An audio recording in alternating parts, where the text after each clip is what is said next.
Hello and welcome. This is Duets with Dice. I'm Austin. And I'm Mo. And today we're going to talk about a fun experience that we got to have. Yeah, it's a little different. We are normally an actual play podcast, and I can say podcast and not be totally full of shit, because we are now on iTunes. We are, you just search Duets with Dice, and as I understand it, we've got both Chronicles currently on there, ready for your listening pleasure. So for those of you who have expressed to me in the past that you would much rather have it on podcast form because YouTube takes up too much of your phone's battery while you're at work. Oh, yeah. That's the feeling. You are now free. Free to listen and free to download, yeah. So, but today we're going to talk about... So both of us had the unique pleasure of attending Jackalope Studio's LARP, huge Blockbuster LARP, The Night in Question. We got our tickets in, May?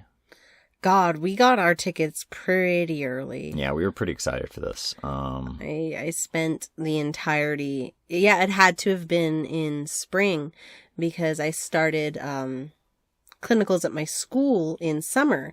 And that entire summer, I was just like, I have this to look forward to. Mm-hmm. I could get through anything because I'm probably going to get killed in a field. I'm so excited. Mm-hmm. Which is a real thought that I really had. Yeah. And so for those who don't know, The Night in Question is a LARP. It's a LARP event centered around the world of darkness, in case you couldn't tell. We love the world of darkness in this closet. We're big fans of the world of darkness. I don't care what version. I'm a fan of Chronicles of Darkness. I like them all. I'm like the one dude out there. I think there's like 6 of us who are like, I want to play Mummy. Like that's how much I like. It. I want to play Mummy the Curse. Resurrection can stay where it's at. But you're one of the few people who's like read the book all the way. And you're just like, I've read the book and I'm like, man, I can't sell this to anyone. Yeah, no pitch I give. No will pitch I give. Convince my friends to do this with me, and so I'll live forever alone. And so yeah, we had learned about it. I think you had told me about it in May. We had watched a lot of videos of other like big blockbuster LARPs. I think Momo O'Brien's video on Convention Vampire, of Thorns. The Convention of Thorns video was so dope. That's what that video actually had a lot to do with me looking into LARP in the first place. Because I was like, that's awesome. I don't think that video's up anymore, unfortunately. No, but, she had some issue. I believe she had some issues with the people who studio. put on the LARP. And so it's not up anymore. We don't know anything about it, really. But it's not up anymore, which is a shame because it was genuinely really good footage. The thing that I saw that made me go, I'm totally willing to blow thousands of dollars on this experience. And I didn't blow thousands of dollars because The Night in Question was actually like pretty moderately priced, for what you got. Yeah.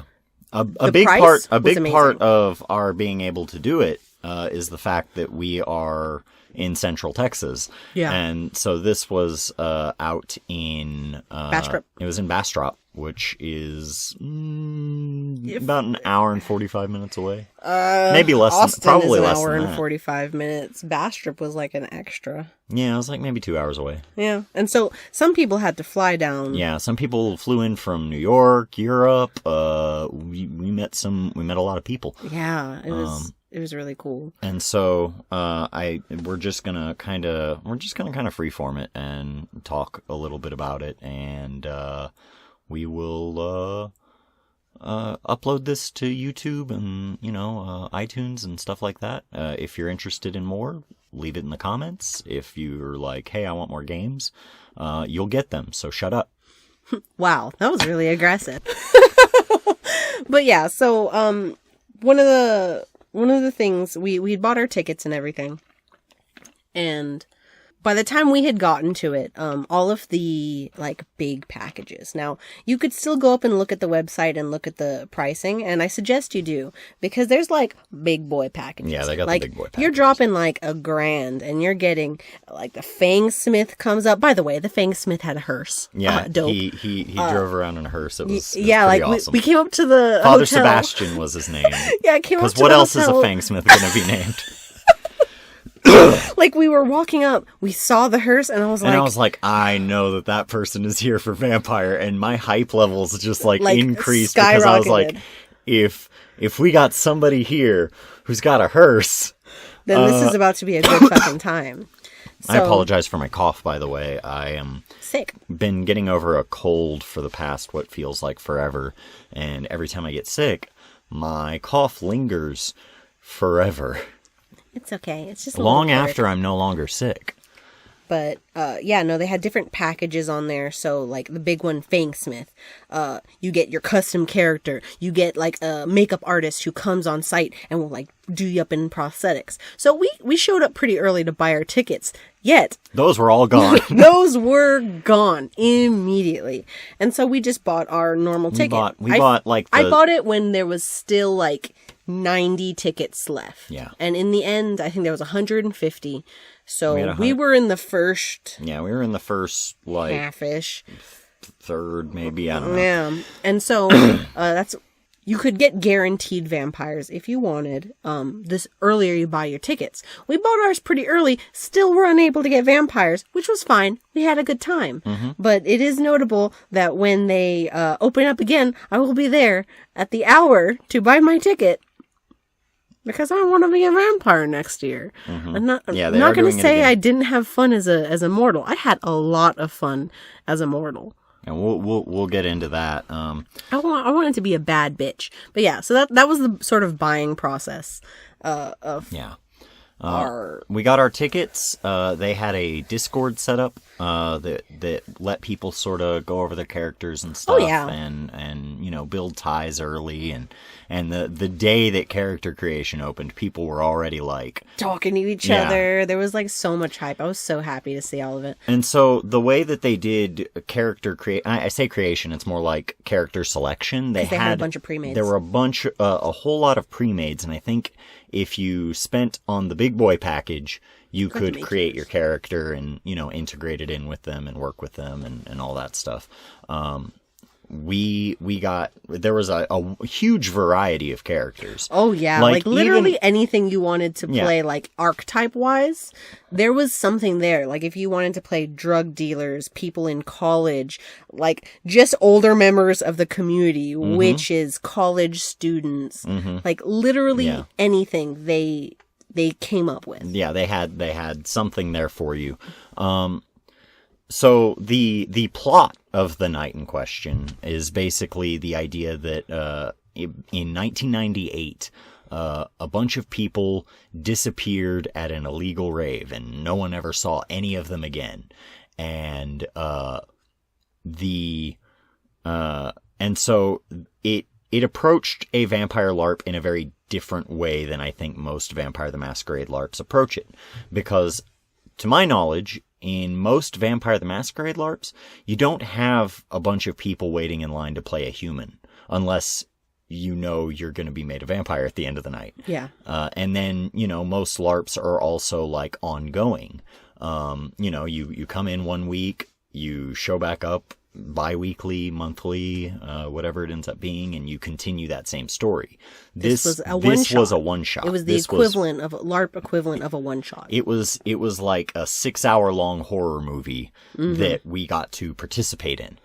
Yeah, all of the characters definitely did fit into their own archetype. Those sort of stereotypes. Into bigger, like, archetypes, like, you know, the film crew who's just there to film. Like, that's what I did. Mm-hmm. I was the cameraman for a film crew who busted on here to get some B-roll for the film, to finish up this film. It's all bullshit, but we don't know that. We're just trying to work, baby. Mm-hmm. And, Austin played a... Yeah, I played a talent agent who had been like sort of shit on by his compatriots for a very long time, but recently just signed like the hottest new act, and so my character's motivation for being at this LARP was to take my new client and show off and be a dick to the guys who have been a dick to me forever. Mm-hmm. And so I like very backbitey sort of vindictive catty bullshit. I got to be a part of catty bullshit, but my character wasn't catty at the beginning. I was actually the victim of nothing but cattiness.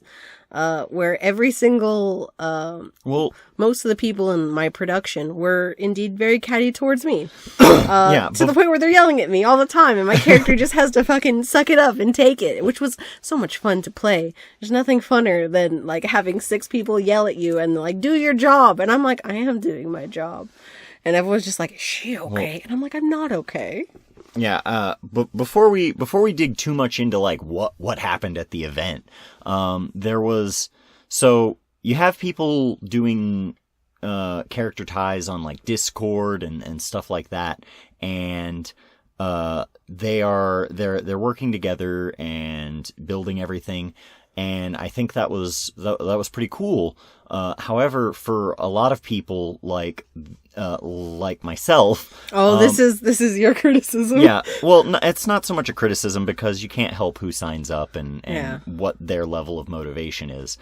And so it's not a criticism against the method or anything like that. It's more just like, this is Austin's gripe, that really only applies to him and is fairly unreasonable because I could have been more active and been like, search outside of my group for character ties, but I didn't have the motivation to do so because I was so sold on the idea of there being a lot of on the characters that are in my character's like little corner of the story, and so I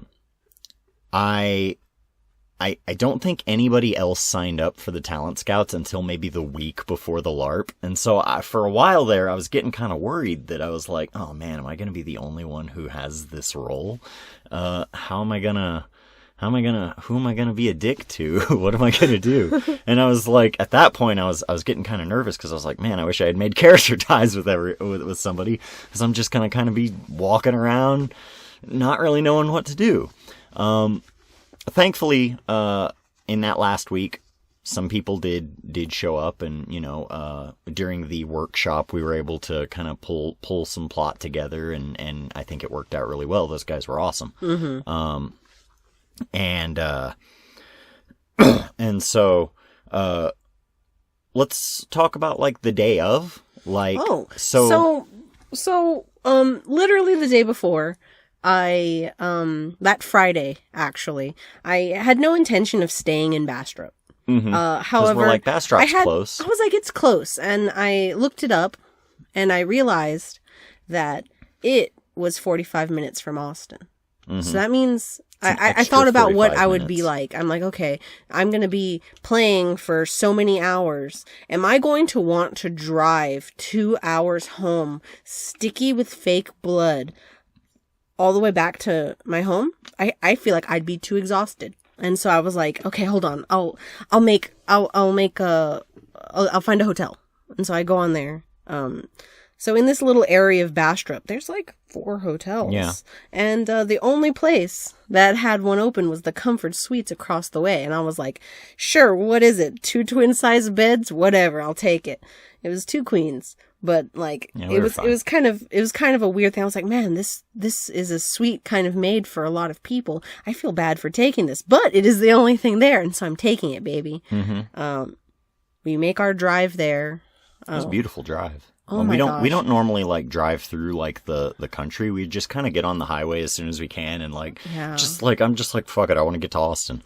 And Yeah, like but we had to go through some back roads and stuff because we wanted to go around Austin, fall. and it was as autumnal as you could believe. There was a lot of red goats, leaves, orange cows, leaves, because it is in the middle of nowhere. If you listen to other podcasts talking about this, and they mention, it's in the middle of nowhere, we are in the middle of nowhere, and that was in the middle of nowhere. Yeah. So I just want you to really understand how we were out in the fucking sticks, and the only sign of civilization were the 3 hotels and the HEB, which were there. Yeah.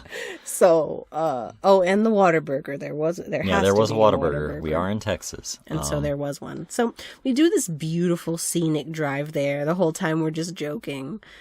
We made a lot of death-centric jokes on our way there, I recall, because we were just very excited to pretend die. Yeah, we were excited to pretend die. I die. Definitely was. I've been thinking about it for months. Yeah. So make it there. We unpack all of our things. And at night, so we first arrived and everything was really, really dark. And so I had no idea what this town looked like. And so I was scared. I was like, oh man, Bastrop is really scary. Because right across the way, literally, we park our car and across the street is this weird drive-through liquor store with a flickering light. And I'm what was it? It was like Flint's Liquors or something. Or something like that. And I was like, oh man. So we go to a Guadalajara restaurant. Yeah, to be fair, meet some people. Yeah, to be fair, we were in like we're in a hotel district. We know what this district is for. Like this little quadrant. Yeah. It is it like the hotels were nice and they were nice enough. But Flint's Liquors was there. There's Flint's Liquors, there's like 4 hotels. We know what this is for. Yeah. And a lot of little fast food places, and so we went to go meet some people. Yeah, we went to the Guadalajara restaurant, and I went there to get me some margaritas. Mm-hmm. And we met someone who was hanging out there. He was just giving people rides because he was amazing. Yeah, what a good dude. I know. He's like going back and forth from the airport all day. And I can't remember Marcus. Yeah. So we end up meeting Marcus. And he's actually not too far from where we are. And we're like, small Texas. He kind of lives in our area. And he's small Texas, says nobody ever. Says nobody ever, because Texas is huge. But it happened to be a small Texas. As a matter of fact, we actually had met that man. But once before, a long time ago, faces. At our local game store. Yeah. And so that was like a fun little bit of serendipity. We had some awful tacos. Not to shit on the Guadalajara restaurant, which was in a strip mall right next to a cash store and like I think a dentist office. Yeah, it was a hodgepodge strip mall. There's like a nail salon and all that. The golden tacos were the most abysmal thing I have ever eaten. I was offended. I saw them on the table. So let me go ahead and like paint the picture for you. We enter the Guadalajara restaurant. It's packed. Yeah. This place is People are having full. Drinks and... Everyone's here. It's like a busy Friday night. And so we're like, okay. At least I know I was thinking must be some good food. I mean, and everybody, walking. This place seems like authentic Mexican food. And damn it, Bastrop. Yeah, and so we sat down, start ordering. Mo gets some margaritas. They're very cheap and they're very good. They are strong as hell. Yeah, I was very impressed. But as we ate the tacos, we understood. People come here for the drinks. Yeah, people came here for the drinks because those were big drinks. They came out fast. They came out cold. They came out very fast. And they were so strong and cheap. However, the taco was in fact filled with boiled, shredded, unseasoned chicken. Yeah. And like could have lettuce sobbed. and they put like shredded cheese near it.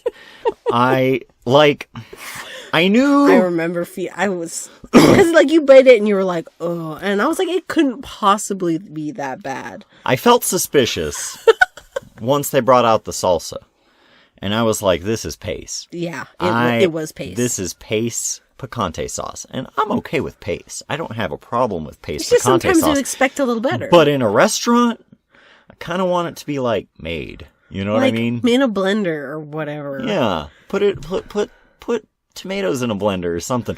Do something. Make salsa. I'm sure one of you guys could do that. But they didn't. This was Pace. It was Pace Hot Brand.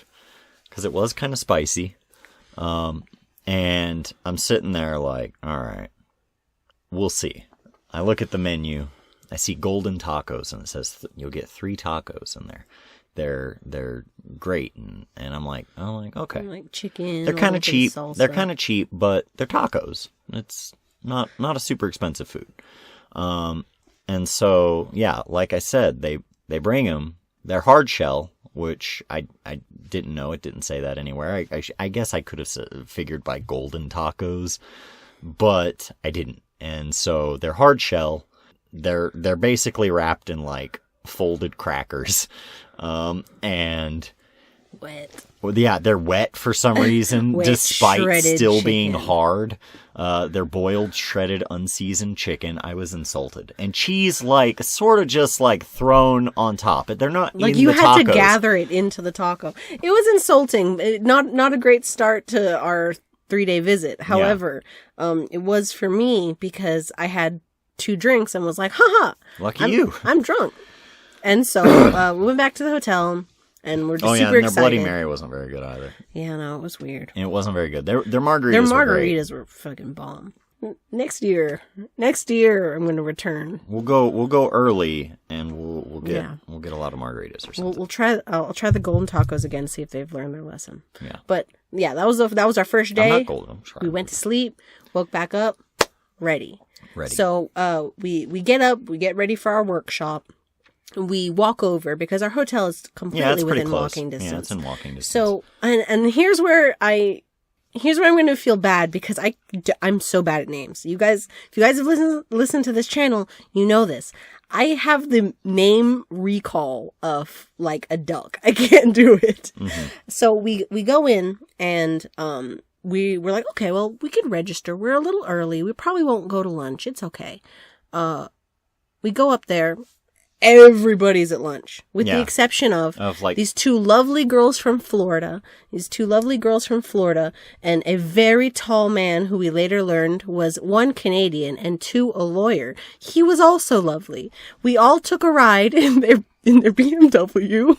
They had rented. They had specifically mentioned, "Hey, we rented this BMW. We're not like that bougie." And no, they didn't even rent it specifically. They said that they were tried for something else. This is what they gave them. Oh, that's what they gave them. Yeah. And so they're like, "Listen, we're not like trying to like be bougie or like show off. Like, oh, we go everywhere this way. Like, sorry, but it is nice." Mm-hmm. So we all pile in and we go to the restaurant, the barbecue place. Yeah, there was a barbecue place. I don't remember what it was called. I am the worst storyteller. I am so sorry. I can't give you names. I could give you vague descriptions and smells. I'm so sorry. It's a barbecue joint. It's packed. I had heard that it was okay.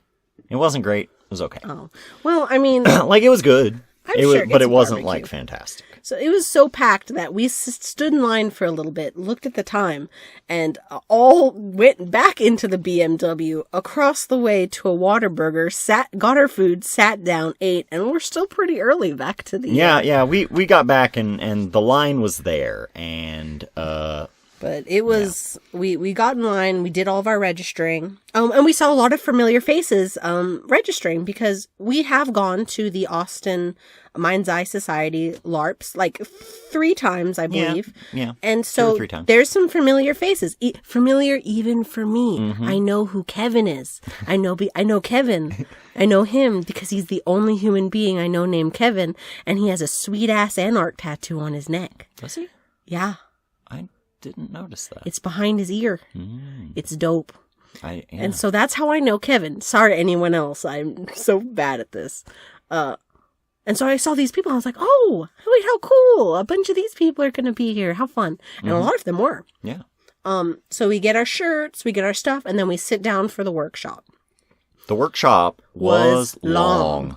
The workshop was long, but it kind of had to be. And also, you know, if you sat there and you really thoroughly read the player's handbook.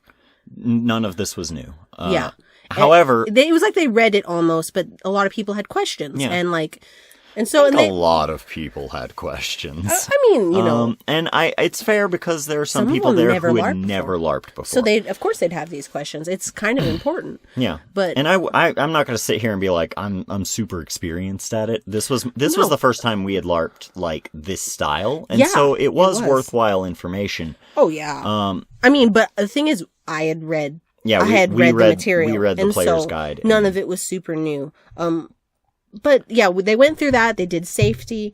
The workshop was, I did love how they were constantly like, hey guys, the LARPs are not as people important. Are more important than LARPs. Which is just the best because I always hear like a lot of times I hear like LARP horror stories. Yeah, and I've heard a number of horror stories. That would be just the worst. That would ruin my experience and I wouldn't come back. And it was very clear that everyone here, nobody wanted to put on that type of show where people had bad experiences and left a bad taste in their mouth. Everyone really wanted everyone to have a good time. And they did such a good job. We didn't want to have a LARP horror story. We wanted to have a LARP which that was a horror story. Exactly. And there were, and I haven't heard any LARP horror stories. Everyone had a good time. One, because the Nordic like the Nordic system is just a good system. Yeah. I like it because that's how I play role-playing games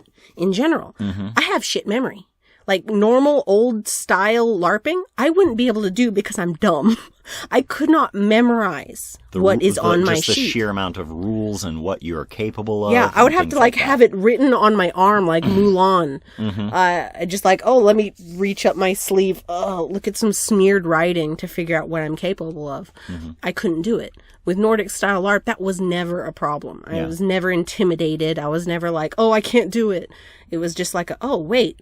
I talk to a person and explain exactly what I want to do. They say, well, I also want to do this. We compromise and everybody is happy. Mm-hmm. And it's great. It's good. And I think a bigger part of it was that just like, 'cause I could see more forceful personalities being able to sort of still work the system to their advantage. I mean, of course. However, we didn't have that problem at all because everybody there was just really nice. And everyone wants to have fun. Yeah, everybody wants to have a good time. Nobody's here to be a dick. They paid too much money to be a dick. Yeah, paid too much money to have somebody be a dick to me. Exactly. And so... But yeah, they did the Nordic LARP, or they explained to us the ins and outs of Nordic LARP. And then this amazing Swedish man, do you remember his name? I do not. This wonderful Swedish man came and did some character workshops. Yeah. And they were very interesting. This was the part where I found a little more value in the workshop from the perspective of someone who has already read the player's guide. Yeah. And of course... I of course see the value of, going over everything. I just felt like it went a little long and they kind of repeated themselves a little too much. Yeah. And so that ended up biting into our character workshop time big time. Yeah. Because by the time we did the mandatory character workshop and then split off to do like individual like mingling, we had a pretty strict time limit for when we should start showing up to the site. Mm-hmm. And so a lot of people would get together, I noticed, in their groups. They'd do their talking, but like I started looking at my phone like, oh, shoot, we're supposed to be over there in like 45 minutes. Yeah. We're not dressed. Yeah, and a lot of people had kind of that problem as well, where it was like, some people left once the safety workshop ended, because the safety workshop was the only one that was mandatory. Yeah. But a lot of people left during the character workshop. They had costumes to get into, because they had to get into costumes, they had to do their makeup, they had to do all sorts of stuff. By the way, the costumes and makeup in this bitch were awesome. Yeah, we'll talk all about that later. But I could see why people had to slip away to go get their shit on. They had to sprinkle fake dirt on themselves. They had to make themselves get into suits. Yeah. Like, so I get it. And so we had a little bit of time to workshop. I got to meet everyone in mine. Mm-hmm. You got to... I met the people who had since joined. one of them I knew from the local group, or at least I had at least seen before. And we sort of introduced ourselves really quickly and just been like, hey, this is kind of my character. How do you want to? What kind of like background do we want to have together? And so we established all of that, and I had just very briefly met the person who was my client, just so super briefly, but she had to go off and get dressed and stuff. So I didn't get a chance to talk to her as in depth as we would have liked. And so we have about maybe about 20 minutes where we sit. We're all in the lobby. Walked home. Oh yeah, when with the thing, I say maybe 20 minutes. I wouldn't even give it that much time because I was like, man, we gotta go. We haven't eaten. Yeah, we gotta eat something. I'm getting a little hungry. This is a 6-hour LARP, and we gotta have something because I don't have any cash on me. I'm not about to fall out. They had a burger bar that was open for the first act. It's cash only. But it was cash only, and I don't carry cash. Ever. Almost ever. And so... Yeah, so we run back to our hotel, we put on our clothes, we do our hair, get everything ready. I make sure I have everything in my purse that I'll need. I lined my purse with plastic because I was like, they said that things were going to get bloody. They said that things were going to get messy, yeah. And so I was like, dude. And so... I'm lining my shit with plastic. And I did. We go to Taco Baco. Taco Bell. We call it Taco Baco. I guess it started with the meme image, and now it's just in our brain forever. That's because Taco Bell is cursed, but Taco Baco is beautiful. Mm-hmm. So once I knew that this was going to be messy, I was like, got to get a white suit. Oh yeah. Do you want me to put that as the picture? Oh God, no. No, that's not necessary at all. You don't want people to see your dope ass? I'll blur out your face if you make my face is beautiful. I don't know why. What's the problem? You don't want people to see you? I mean, he wore a dope ass, tight ass white suit. Mm-hmm. Looked like Prince. Yeah, a lot of people thought I was playing a pimp character, and I was like, that's not exactly the energy I wanted to have with this, but it's what I had. It's what he had. And so we drive there, and so Bastrop. It's already kind of far away from everything. Mm-hmm. We had to drive out another 30 minutes to the site. Like, if this was actually just a ploy to murder about 150 well-paying people... They could have done it. They could have done it. Because there would be nowhere to run, baby. Yeah. We went out to Cauldron's Keep, which was a pre-built sort of LARPing location that people rent out. They have a little village. Yeah. Like a legit little village made. We pull up, it's fucking dark as shit.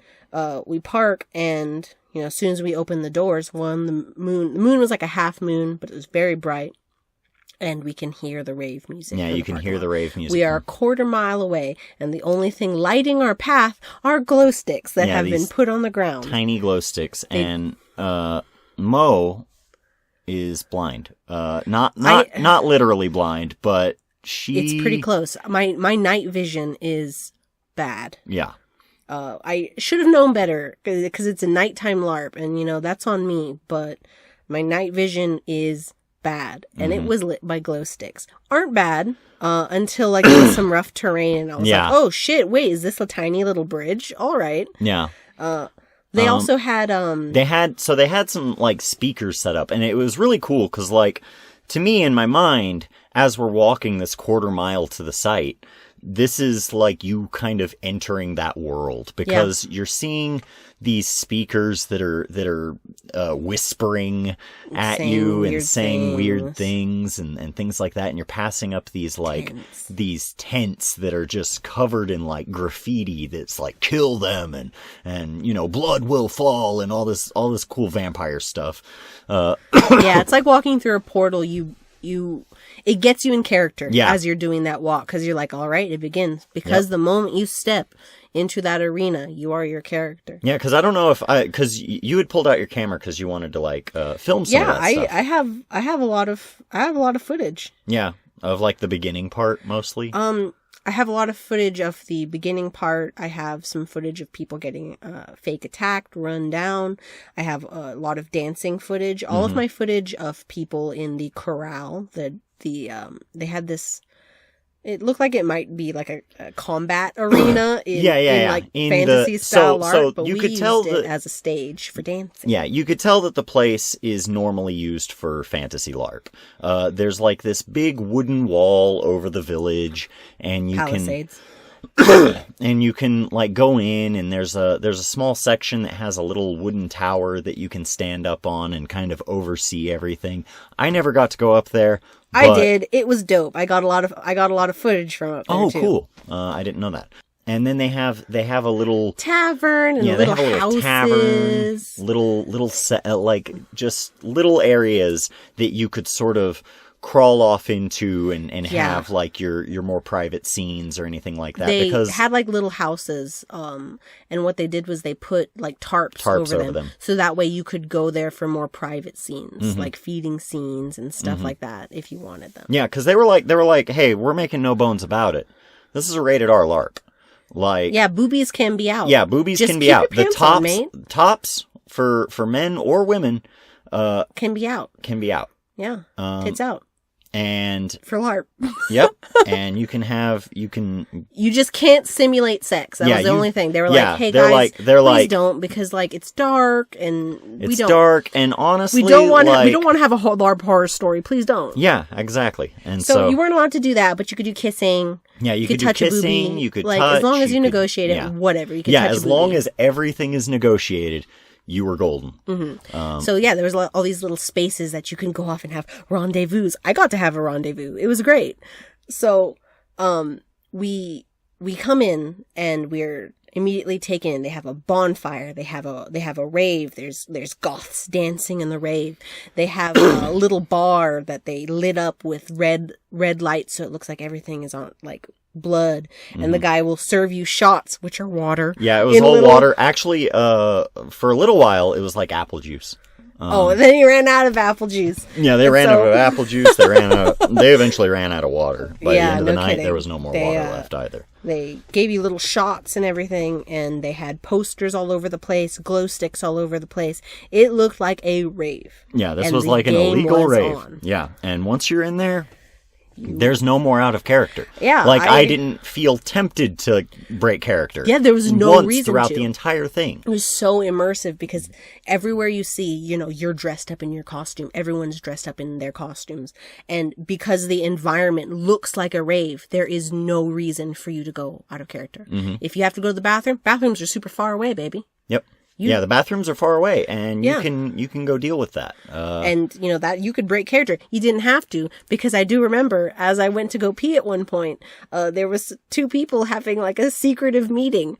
And they were in character. Character. It didn't matter where you were on the property; people were in character. Yeah. Like it was on, and so.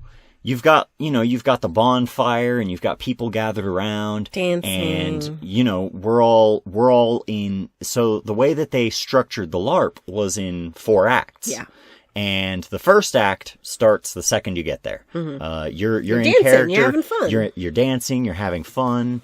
You're shaking hands. You're kissing babies. You're making connections. All sorts of stuff. You're there to handle your business. Yeah. And the second act begins once, and it was all told to us ahead of time, that vampires can't hurt you. Vampires can't do anything to you in the first act. Yeah. They can talk to you. They can come sort of try to gauge you a little bit, because but they can't do anything yet. That's not until Act 2. Yeah. Where the lights change. Act 2 began once all of the lights on the dance floor turned red. And then the music changed. The music changed, got a little more dark. Yeah, the music at first, like, they were like playing ABBA and Sandstorm in the first act. And these next ones, they weren't really... A little more industrial, a little more crunchy. Yeah, very crunchy sort of music. Good crunchy EDM. I love that shit. And that was the second act. Third act begins once they start playing Ballroom Blitz. This means the vampires are out. Like, they're doing what they want now. They're making no attempt to hide what they are. They are They are out and full chaos and commotion and all that's going down. Yeah, that was great for me. I'll tell you about how it appeared through my lens in a little bit. Yeah, and then the fourth act begins once everybody is gathered to the dance floor and they start doing their Sabbat sermons and things like that. And then we all go off into our groups and we'll talk about it. Other stuff. So tell me about now that people know about the acts, they know about the locale. Mm-hmm. Tell me about Donovan's life. I didn't play Donovan. Or not Donovan. You played. I played Willard. No, Donovan was my friend. Donovan Once more, was Bad your at Games. Friend. Yep. Donovan was my friend who got murked. Tell you about that. I actually got that on video. Yeah, that Donovan, part was great. If you're listening to this, I have you being murdered on video. It's like the only good part that I have. I haven't put it up yet because I don't know where to put it. It's hard putting it on Facebook, and also I'm talking during it, and so it sounds like bad. I might give it to you privately, but not through email because it's too big. I don't know. I'll figure it out. That sounds like a private message. It does. Donovan. And so,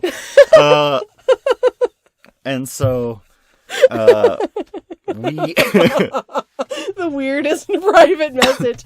Hey, go listen to my podcast around about 40 minutes in. There's a message in there just for you, and it's not hidden at all. It's not hidden at all. So please go and Yep. Okay, tell me about what you did. So my opening act, pretty much once we arrived, we were very quiet as we sort of walked onto the site. Yeah.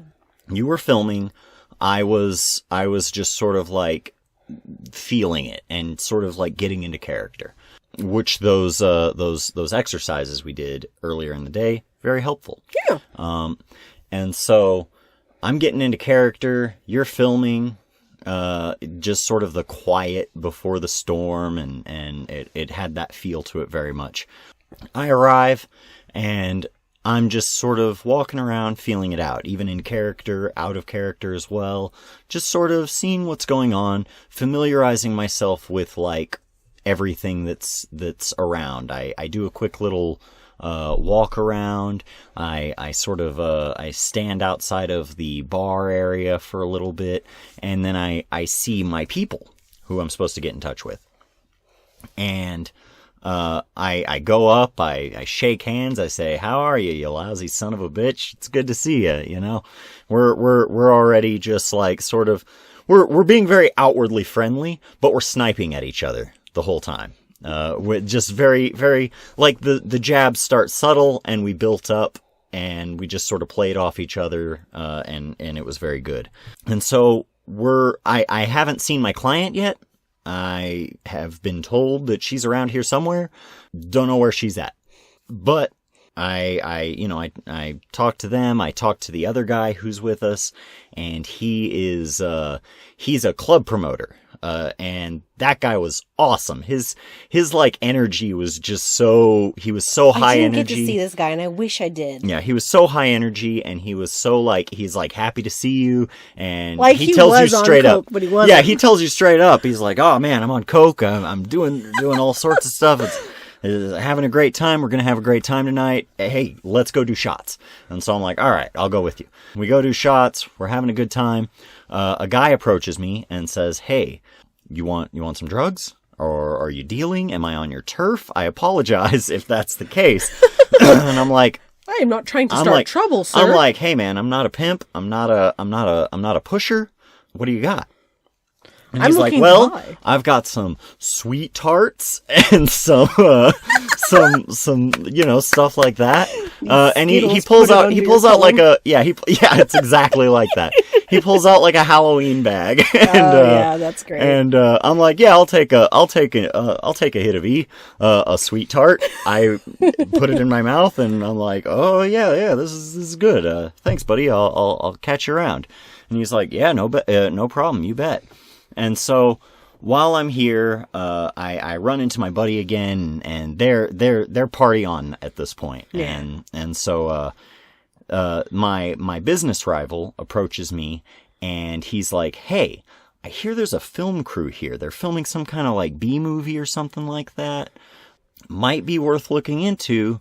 Like, I don't think any of them have, like, an agent or anything like that, but hey, this is our chance to break into something else, because my understanding was that we mostly specialized in music. And so, I'm like, sounds good. He's like, 50-50? I'm like, I'll 50-50. And so, at this point, I encounter the film crew. I talked to the director a little bit. Yeah, the director was great. Yeah. Actually, before we continue, because this is the part where we actually met in character. So you go ahead and tell me what happened in your part, because I have bits and pieces of the story, but I don't have, like, the whole thing. And now's a chance where we can talk about the whole thing. Okay, well, I'll tell you about my first act. We'll do it in acts. Okay, so... For me, it was very clear. So, we neglected to say, every mortal was given a glow stick, a little glow stick that they wear around their neck. This glow stick is how other vampires can, 1, tell you're a person, and 2, tell if someone has already marked you for the embrace. So, if you have interactions with a vampire and they negotiate with you and they're like, hey, do you want to become a vampire? They'll crack your stick, so that way it glows. Other vampires then won't, like, keep trying to do that with you because they have a sign. Yeah. Yeah. So I misunderstood this rule and cracked my glow stick immediately. Yeah. And and so I was wondering why no vampires were talking to me the entire night. It's because they thought that that I was already claimed. Yeah. And so I initially go in the moment I enter the Palisade doors. One of the other film crew guys comes up. He was the main character. He was supposed to be like, in Evil Dead, the main guy with the chainsaw. Ash Williams. I think his name was like Ash Killiams. I could be wrong, but his name was Ash. That's hilarious. And, he was supposed to be like the macho main character of the thing. Was Ash not the director? No. Oh, okay. The director was Tristan. Oh, okay. Which I'm not sure why I remember, but I do. I remember Tristan. Everybody had the most unique names. That's very true, except me. What was your name? My name was Madison. Mm-hmm. It kind of stands out a little bit. Yeah, my name was Madison Kipper. Yeah. The alias I use when people are trying to collect money from me. Whenever you receive phone calls from people I don't know, credit card debt. I say, oh yeah, no, my name is Madison Kipper. No, that person isn't here. You have the wrong number. So I was Madison Kipper for the evening. Madison Kipper was a college student who was desperate to get into UT's prestigious program. And as everyone knows, it's fucking hard to get into it because it only has so many slots and people want to be here. So I was trying to essentially make a portfolio. My portfolio needed to have a lot of good credits in it in order for me to even get into the school. I had been told that this movie was going to make it big. I'm the cameraman. I was going to film it and I was going to edit it. I come through the Palisade doors and I'm immediately verbally assaulted by Ash Killiams, who tells me that I need to go and get him a speedball. Like I'm his secretary. That's intense. To which I said, "What's a speedball? Is that a cocktail?" And he was like, "What, baby? No, that's not a cocktail." And so, it's kind of a cocktail. It's of hard substances. Yes, it is. So he tries to get me to go and do the stuff, and most of our party hadn't arrived yet, so he's just sitting there verbally berating me, and my character just takes everything in stride. Now, was this the tall bearded guy that you were? No. Ash Killiams was a taller white fellow with a shaved head and a dark jacket. I remember him now. Okay. Yes. Yeah. He was kind of a bigger guy, right? Yeah. And so we bantered about, and I followed him around like, where's everybody? And then the director shows up, and he's like, hey, baby! Oh, God. And he just played this high energy director who's going at 1,000 words a minute. He wants to be running everything, but when you're trying to run everything, you don't run anything. Mm-hmm. So he's elsewhere. The other people come in. They had Donovan, the Scream Queen. He was pretty cool. And then, I had some interactions with Donovan, actually. They're fantastic. Yeah, no, Donovan's awesome. Was so perfect. And then Poe. So Donovan's the scream queen of the thing, and Poe was supposed to be like the killer. He played the killer. He was the killer in the movie. Right. And so I actually have some shots of just real close up to his face staring off into the distance because it was supposed to be like menacing. Yeah. I have that. Well, actually, I think it's on theirs.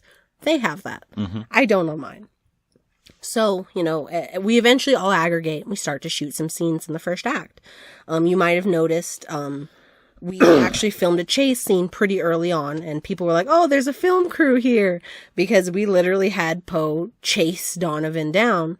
And he screamed super loud, like it was very attention. I remember that part because I looked over and I was like, oh, the movie people are here. May the best man win. Yeah. And, so, Poe goes and kills Donovan, and Tristan's like, yeah, baby, that's good. You have to get in there, baby. And I'm just like, okay. And then, the Ash is like also in the scene, and, oh wait, there was one more fellow. He was the rival. He was like a, supporting cast, but he wanted Ash's job real bad. And so he would go out of his way to sabotage scenes. Yeah. And he did. This was still within the first act. Yeah. So we're shooting another scene in the bar area. Mm-hmm. And there's a woman there, and she has this beautiful fur jacket. That was my client. I have footage of her. Yeah. So, she's in this beautiful fur jacket, and, she gets recruited to, like, attack Donovan. Mm-hmm. And so we get it on camera. The Ash is in the shot when he shouldn't be. Tristan goes off. Tristan's like, get out of the fucking shot. You're ruining my production. And he's like going off, and cause he's like coked up. Yeah. And he goes and starts a fight in the bar. Wow. And it gets broken up by some good old boys. And this was before I encountered you? I don't remember when you encountered me. Oh, okay. No, I think you encountered me. I encountered you after, once you did the scene where everybody ran. No, because Donovan wasn't there yet. When I first encountered you. When I first met you, I was probably literally... I was looking for Donovan. I was waiting for Tristan. That's when you met me. Mm-hmm. Because you met me by the rave thing. Yeah. The corral. Mm-hmm. And we had spoken briefly, and you asked me where everyone was, and I was like, well, they're not here yet. None of the actors are here yet. I was like, all right, okay. Well, if you see me walking around, just tap me on the shoulder, let me know. Trying to do business. And so that's where we had met. But I filmed the scene, they start a fight, a good old boy breaks it up. Because they're like, hey, don't start shit in our bar. Blah, blah, blah, blah. Mm-hmm. And, Tristan's like, fuck you too. And, they start shit in the bar. Oh, wow. And as they're starting shit, and I'm sitting there with my camera, like, my character in the, their motivation was, 1, they wanted to be here to film. 2, they hate raves. They hate loud music, they hate large crowds of people, and they hate blood. I hate horror movies. So I did not want to be here. And I'm stuck in a small space. Sitting in that corner, dissociating. Yes. I just was sitting there, just wall-eyed while the director is getting kicked out of the bar. And I'm just like, oh my God. And I'm wall-eyed. And I look up and I see my sire. And so you tell me. Your prospective sire. My prospective sire is looking at me from across the room. So now you go. Okay. Because that's around where second act 2 starts for me. Right. So I had met you. We talked a little bit, and I eventually kind of went to go wander around a little bit. I'm seeing, and it's at this point I think that I'm noticing a lot of bikers around. I'm noticing a lot of shady characters, and I'm like, well, it's an illegal rave. You're gonna see some shady characters. They're probably here selling drugs. I in fact know that they're selling drugs because I am currently high on E. And so that was the best lemon flavored E I ever had. That was the best sweet tart that I've ever had. And so I'm playing it up a little bit, but I'm too happy to like just sort of let it go. And it was around this point that I actually ran into my client. I was like, hey, so out of character, now that we have time to talk, let's establish our ties and stuff. And she tells me, what's sort of going on. And And I'm like, okay, so I explain, my character kind of sees you as the goose that lays the golden eggs. And I finally, like, this is it. This is my ticket to the big time. And she's like, so, because she was much more interested in being, switching to a more mainstream style. She's sort of this gothic artist who is doing pretty well for something that is independent. But she kind of wants to go a little more mainstream. Yeah. And so she's been sort of talking about, doing maybe a country album or something. And I'm just like, why ruin with the formula for, why mess with success? We're doing all right. And so that was sort of our dynamic. And so we got that settled. We had a short conversation. I'm like, hey, this is your night. Have fun. You're doing okay. Well, what I didn't know about her character was that she has one of her parents who cared for her growing up is mentally ill, and she's having like real bad delirium and stuff, and now she's worried about the onset of it. She's starting to show symptoms herself. Yeah. And so that's good. And so she just tries to go out and party and do everything she can, do it up as much as she can, because she's concerned that it's going to be over. She's worried that it's all going to be over. That's so soon. Good. Yeah, and that was the character I originally wanted, but it was taken. and so we talk, and I just tell her, go have a great time. Keep an eye out. There's kind of some shady characters around here. Like have some but be careful. Yeah, about all the coke. It's like go, have fun, celebrate. That's what we're here for. Just be careful. Yeah. Because it is at this point that I'm starting to notice Mortal Kombat characters walking around, like it was around this point that I'm like, some of these guys don't look like bikers. Is this dance? I don't know if that's dance gear, fetish gear. It's not really dance clothes. It's not really like, I'm not here to judge. I'm dressed like a pimp. I'm dressed like a pimp, and so I'm not really here to judge. But some of these guys look a little out there. What's with the plate mail, my friend? And so I'm running into people, and my rival is trying to snipe my client out from under me. So we run into each other, and now we finally have our first real confrontation where he's feelings out. We're not bullshitting around anymore. We're like, he's like, you don't deserve it. He's calling you out. You don't deserve it. You're too green. You're just going to blow it. And I'm like, fuck you. This is my chance. This is my chance, not yours. You're just pissed because you didn't get it. And tonight's my night.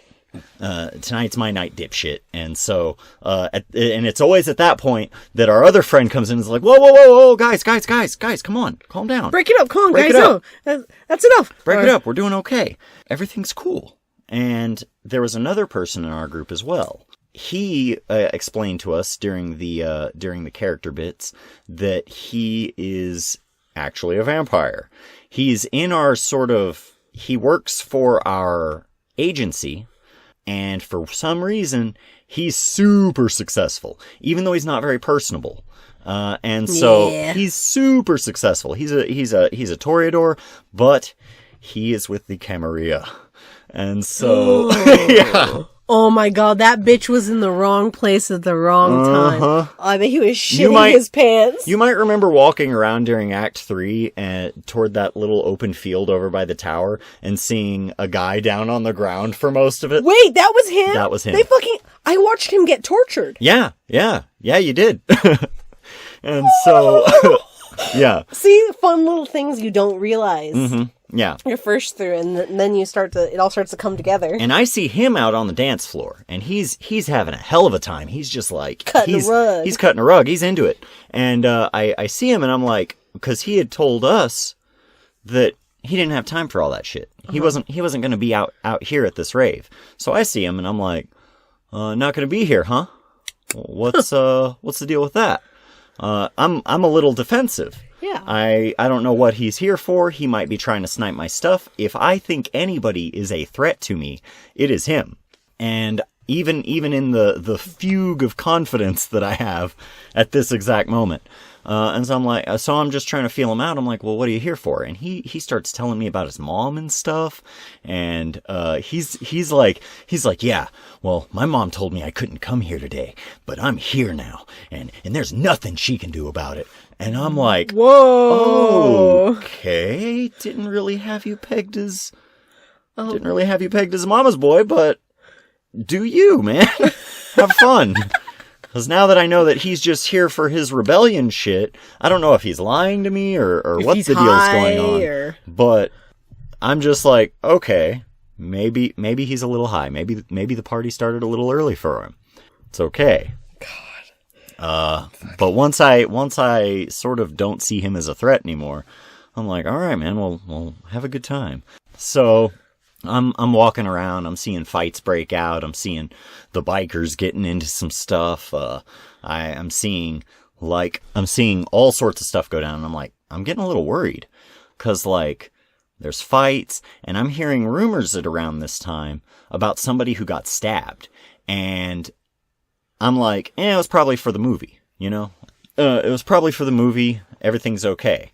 And so I start, but just to be safe, I'm like, man, let me go find my client. Let me go find the movie crew so I can confirm everything.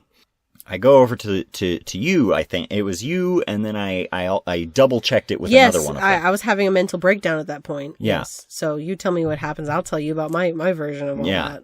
I ask you at this point, I'm like, hey, I'm hearing rumors that somebody got stabbed. And I'm like, are you guys doing that in your movie? I was like, no, nobody got stabbed in our movie. We don't have a knife. And at that point, I'm worried. Yeah. And so I go kind of report back to my team, because we're all like, we get together, we split up.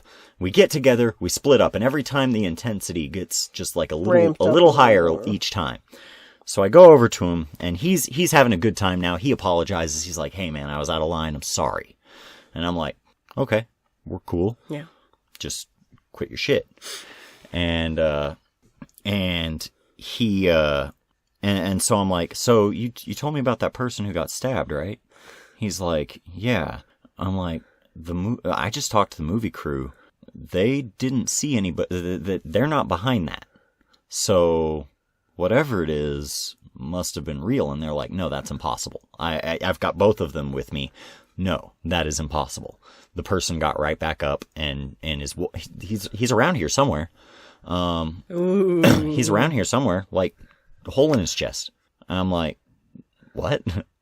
They're like, and I'm like, maybe there's a second movie crew here. Like you're just in denial. Like yeah, I'm kind of in denial. It's like horror movie denial. You're just like, no. Yeah. I'm like, no. Maybe there's a second film crew here. I'm gonna go find my client. And it was at that point that he was like, I had actually talked to her, and I was like, you bitch. Oh, did you? And he was like, so, and I was like, well, what'd she say? And he was like, not interested. I was like, damn right. And so I was like, damn right. I love the cattiness. Yeah, we were he was great. So we split off again, after throwing a few subtle jibes back and forth. And it was around this time that I noticed the lights red for the first time. Mm-hmm. And so what happened back with you? So, for me, I had just been in the middle of a scuffle in a bar. I was taking it pretty badly, as someone with apparently an anxiety disorder would. And I'm stumbling out of there, like I'm crying because, people are going in all different directions. The film crew are yelling at each other. I've been getting yelled at for not doing my job, and then other people are like, no, you're the only one keeping us together. We really appreciate you. Mm-hmm. There's mixed sides on how well I'm doing. And I'm just sort of like, I'm struggling with it a little. I come out crying, and I see the guy, and he's just like, "Are you okay? I saw that whole thing. Are you all right?"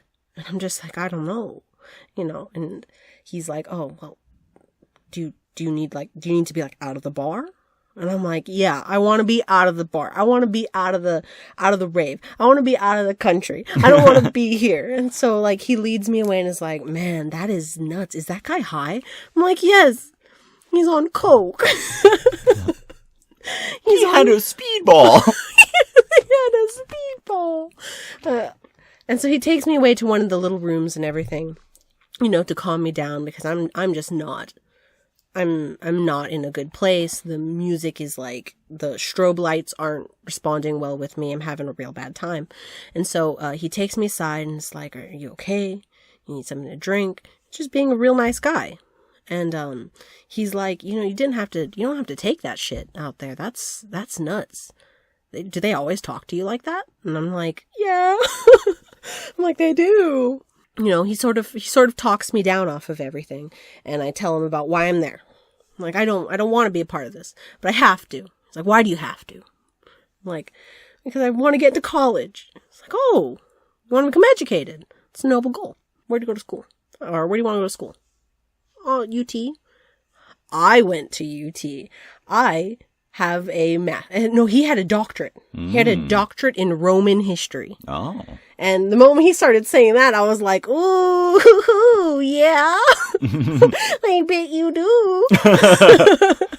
And he tells me about his doctorate, and he's like, "Oh yeah, being a doctor, but not that kind of doctor."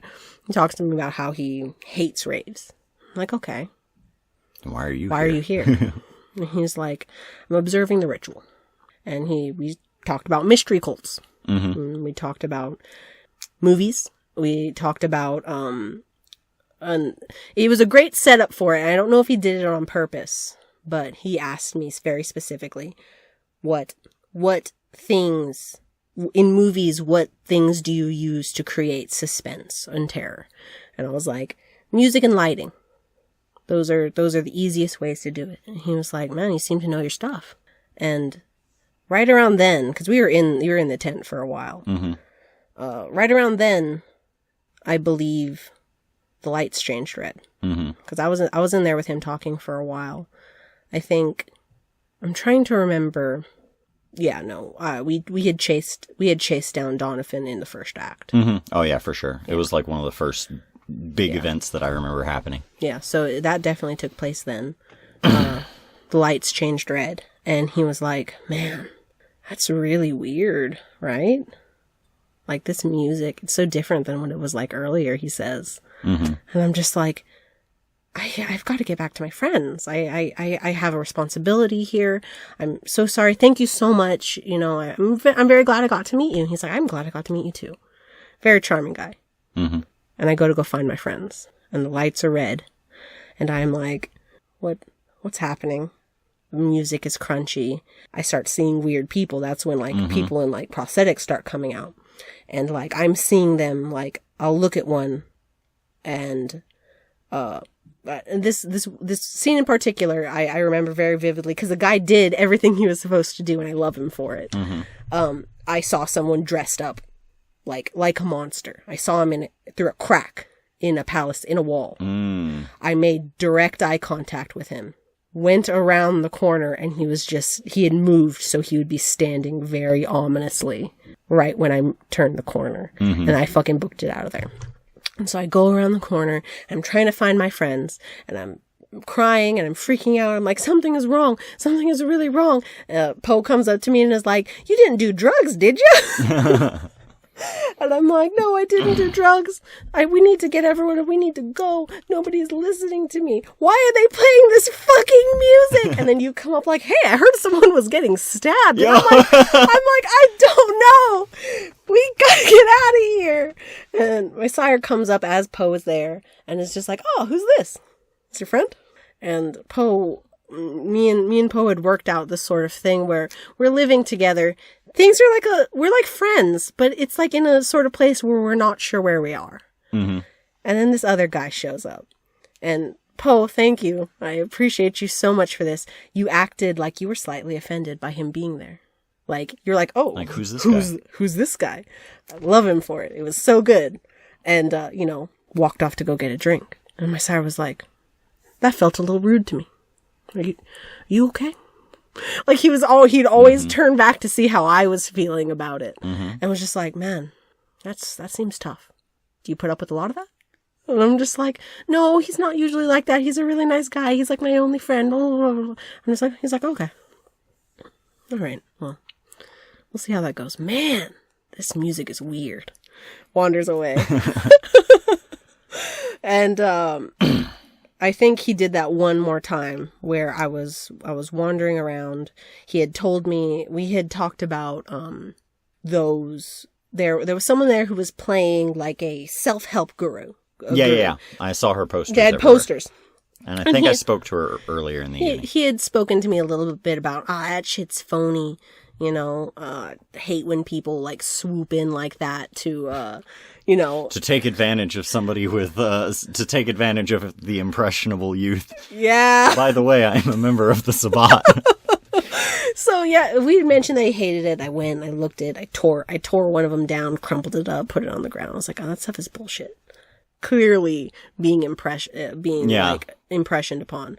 And I had said to him, during our conversation pulled away, I was like, I didn't grow up religious. I never had to deal with that sort of indoctrination at a young age to any sort of thinking. I never had to deal with that.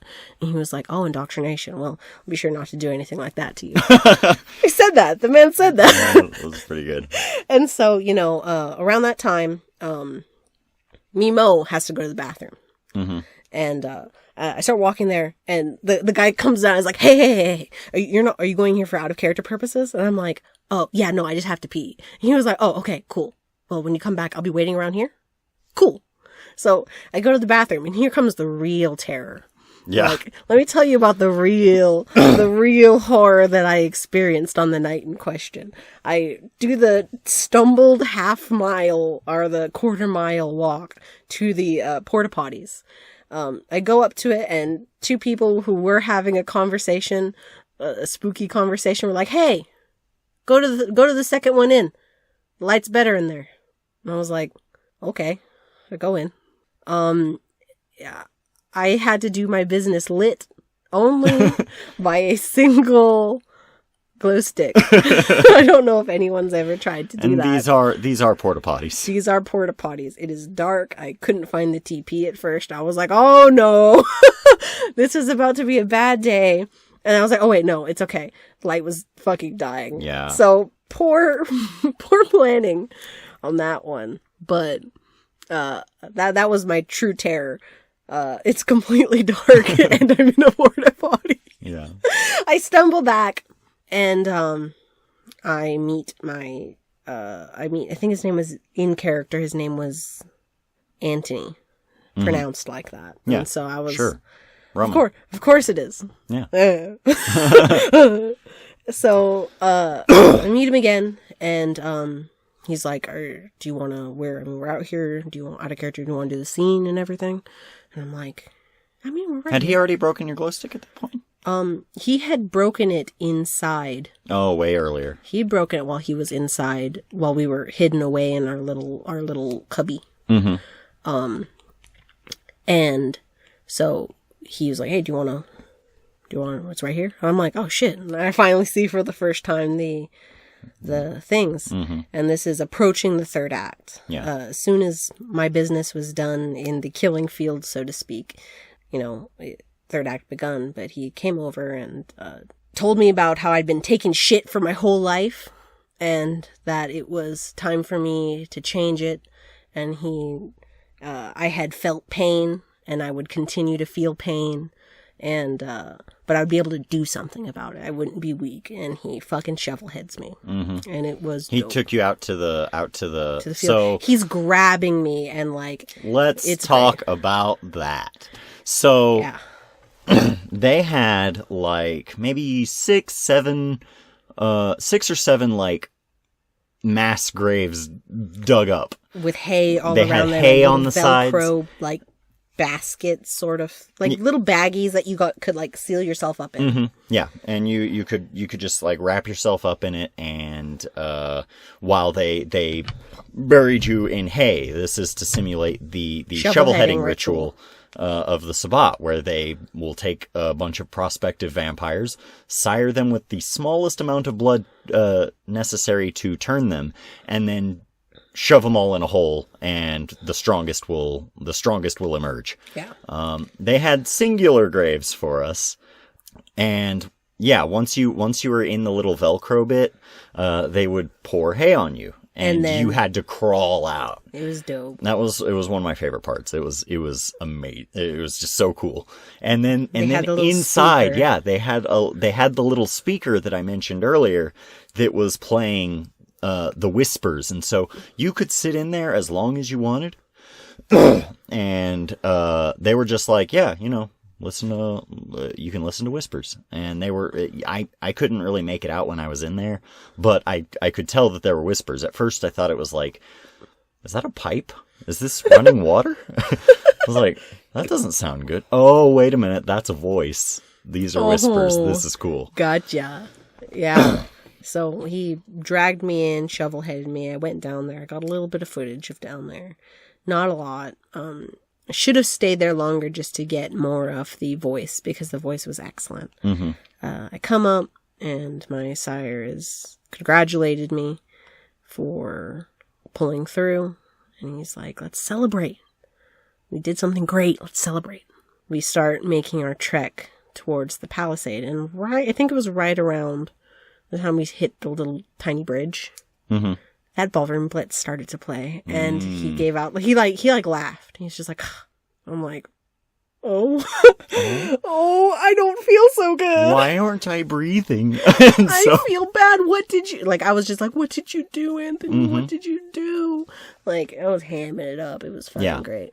And so that's where my ballroom blitz begins. Tell me about how you got to your ballroom blitz. So my scene 2, at this point, I'm worried, because I am like, something kind of weird's going on. My hackles are up, so to speak, and I'm still trying to do business. So every actor I meet, I like straight up interrupted one of your movie scenes to be like, "Hey, Willard Hoxton," and I hand my card out to all of the actors.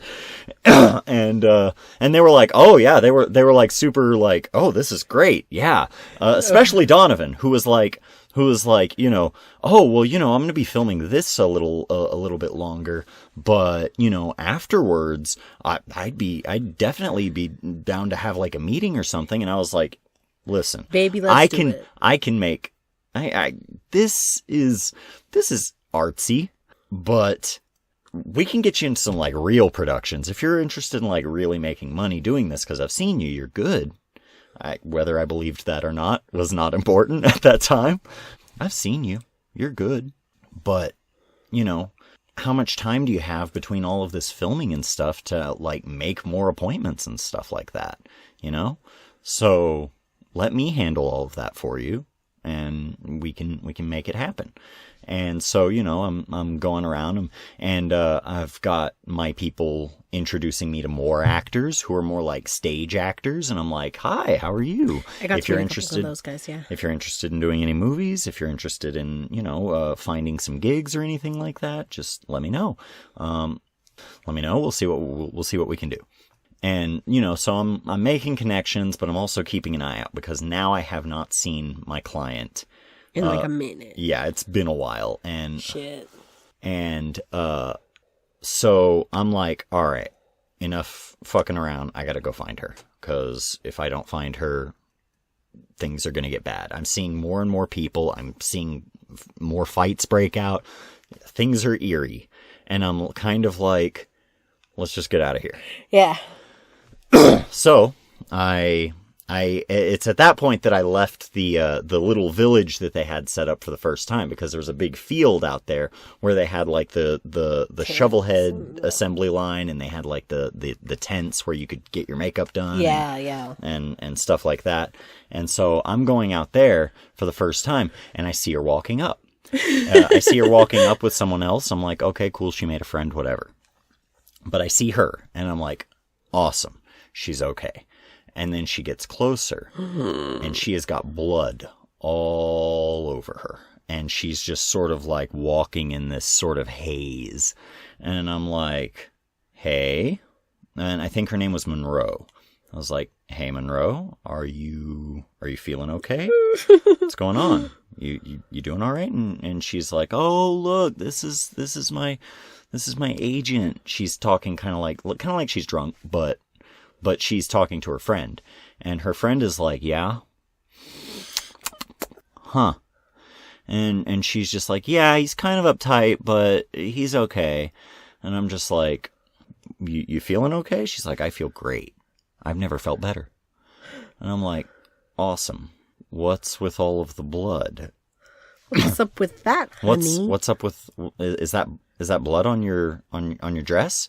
And she's just like, she looks down for a second and is like, oh, yeah, I guess it is. And then they both put up their finger cross out of character sign and are like, negotiation feeding. And that was how you sort of determined, what we were gonna do. And I was like, yeah, awesome, cool, let's do it. And they're like, cool. So they both grab me by each wrist and they start feeding off of me. And I'm just like, I'm sort of scared because what the hell are you doing? And also like I'm experiencing the kiss, and so I'm just like I'm still standing by the end of it, and they just sort of like wipe their mouths or whatever, and I'm like, what did you do? And I'm struggling to stay awake. I'm like, what did you do? And they're like, hey, you want to come with us? And I'm like, am I bleeding? What happened?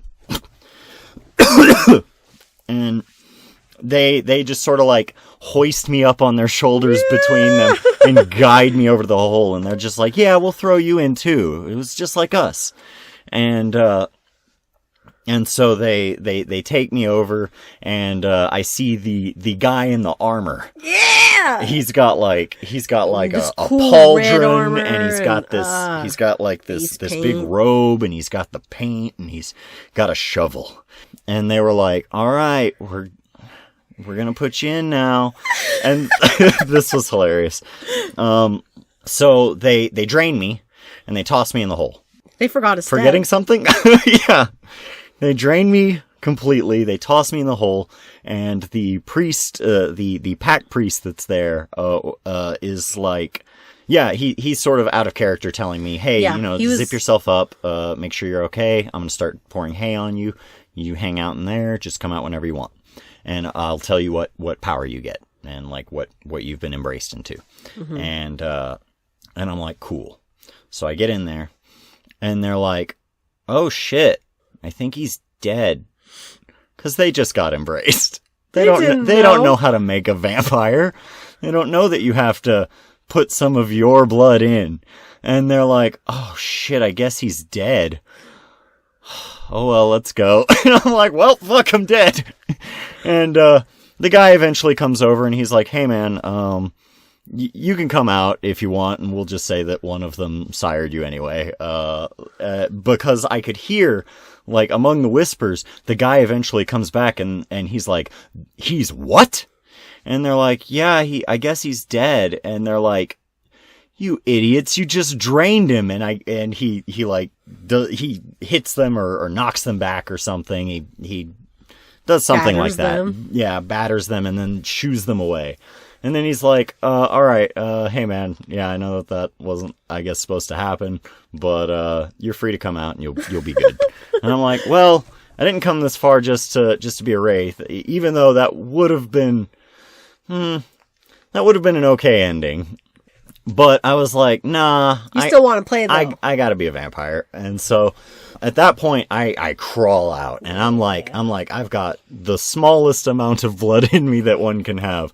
One could say almost none. And so I'm frenzied. I'm not even like, and it's a decent amount of hay. But, I pull myself up, and I crawl out, just grasping onto the grass, digging my hands in the dirt, pulling myself out, and I get up, and it was at that point, because I had my hair tied back. I have very long hair, in case you don't know. I pull the tie out because I'm a vampire now, and I'm frenzying. I've changed, and my hair's down. I've changed. My hair's down, and this is my visual cue. I still don't know what clan I am, and so because he didn't know what clan they were. Yeah, we all do. And so I'm just like, whatever. I'm a vampire. It doesn't matter. I don't know what my power is. It doesn't matter. And so, because whenever a new person got embraced, they would give you one of their powers. I don't know who embraced her. But I did find out that they were a Toreador, and I was like, damn it. I like the Toreador. I was trying hard to avoid it because I'm like, Toreador Talent Scout? It's a little on the nose. I mean... But given that she's an artist, sure. And by the way, I'm pretty convinced that like 50% of the people there ended up Toreador. The Toreador were going crazy at this thing. Oh, were they?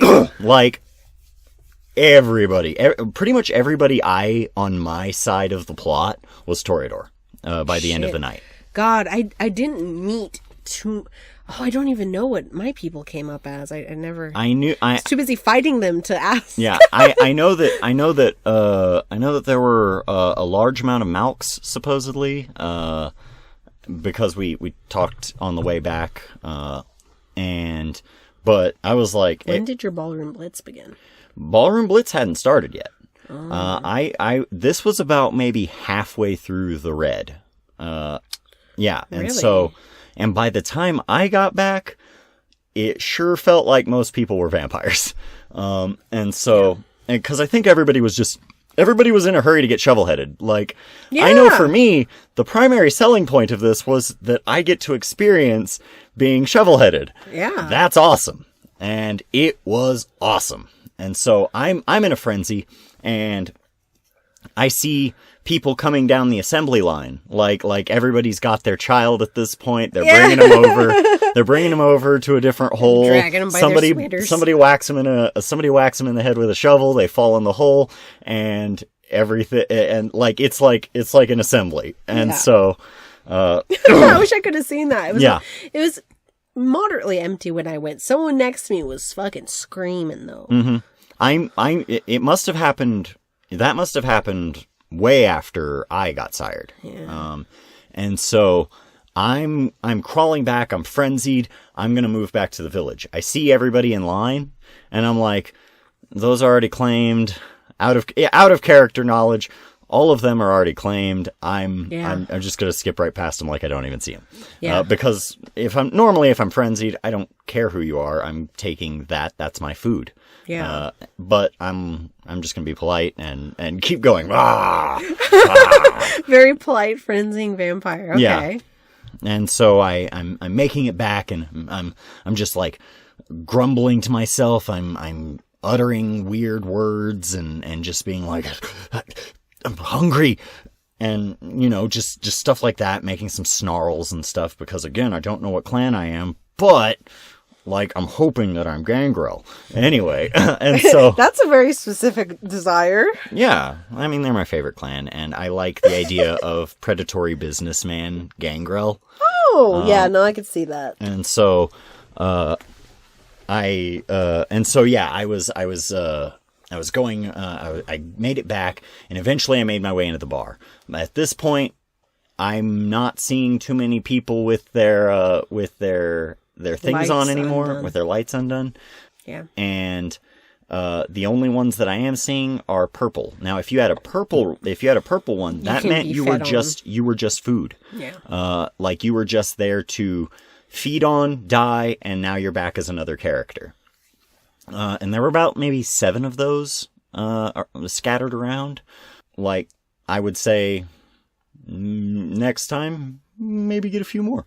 Well, they're going to be doing that again. And I have read It is $40 to come if you just want to be fed on all night. Wow, that is a deal. I'm going to recruit some friends. Yeah. I'm like, hey, do you have $40? We're driving there. Do you have $40 and wanna get fed on? Because if you're a blood bag, which is what we affectionately refer to the purple guys as, you pretty much get to watch everything unfold. Yeah, you get to participate. You get to participate. You get to participate. You're still a character, and you get to just play the victim in a horror movie over and over again. Yeah, it's awesome. It's very sexy. And so I make it back to the bar area, and I finally see one, and I'm just like. I'm moving over and I'm sort of like lurking, and some of the vampires who are already in there are sitting on the couch like, oh, look, there's one. And I negotiate and I grab them just right away, and drain them dry. And I sort of like snap back into consciousness as the frenzy fades away. The beast is sated. And I'm like, oh boy. Oh my God. What did I do? And I'm like, yeah. And I'm way hamming it up. Like just that's completely. The best part. Just completely. I'm stumbling backwards. I almost like wanted to like fall over and be like, what did I do? What have I done? What have I done? Yeah. Lose one humanity.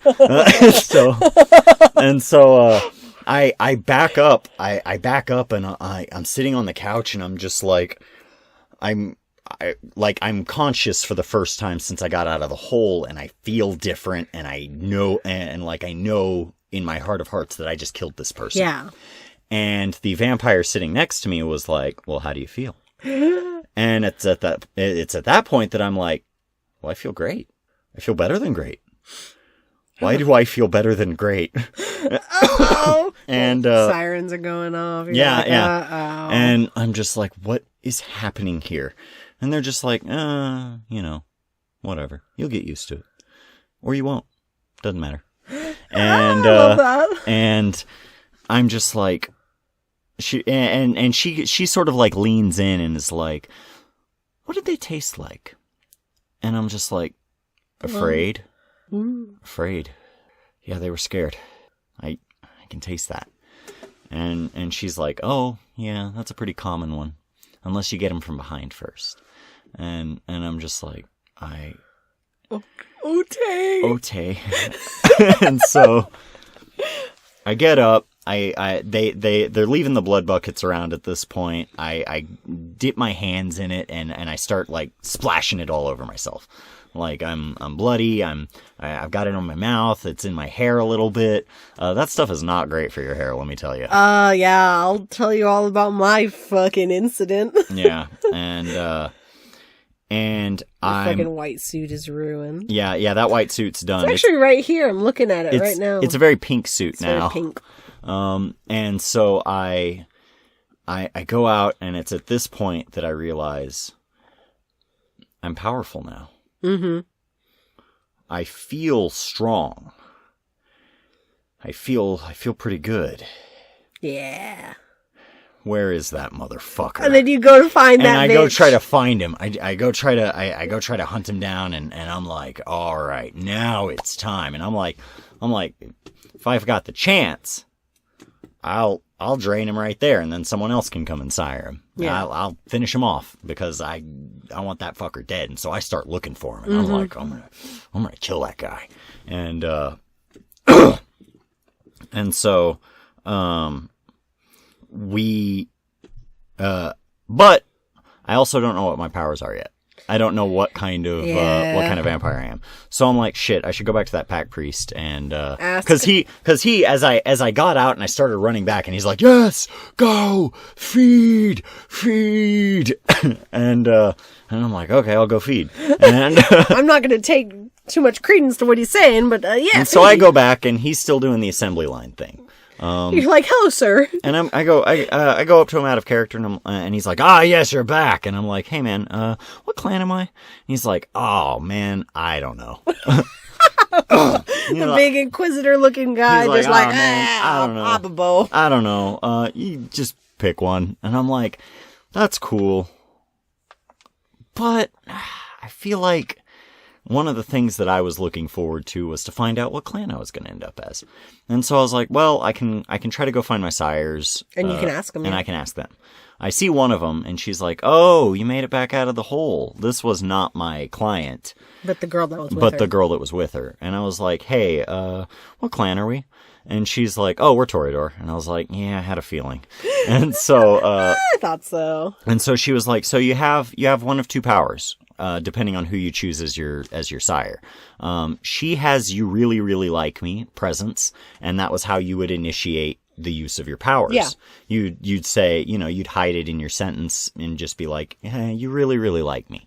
And then I think the other power that I had available was you really, really something else. They were both presents, but they were different applications of it. I had seen you really, really are afraid of me, which led me to believe it was dread gaze. Oh, yeah. I'd seen that, but that wasn't one of my options. I don't think. And so, I went with you really, really like me.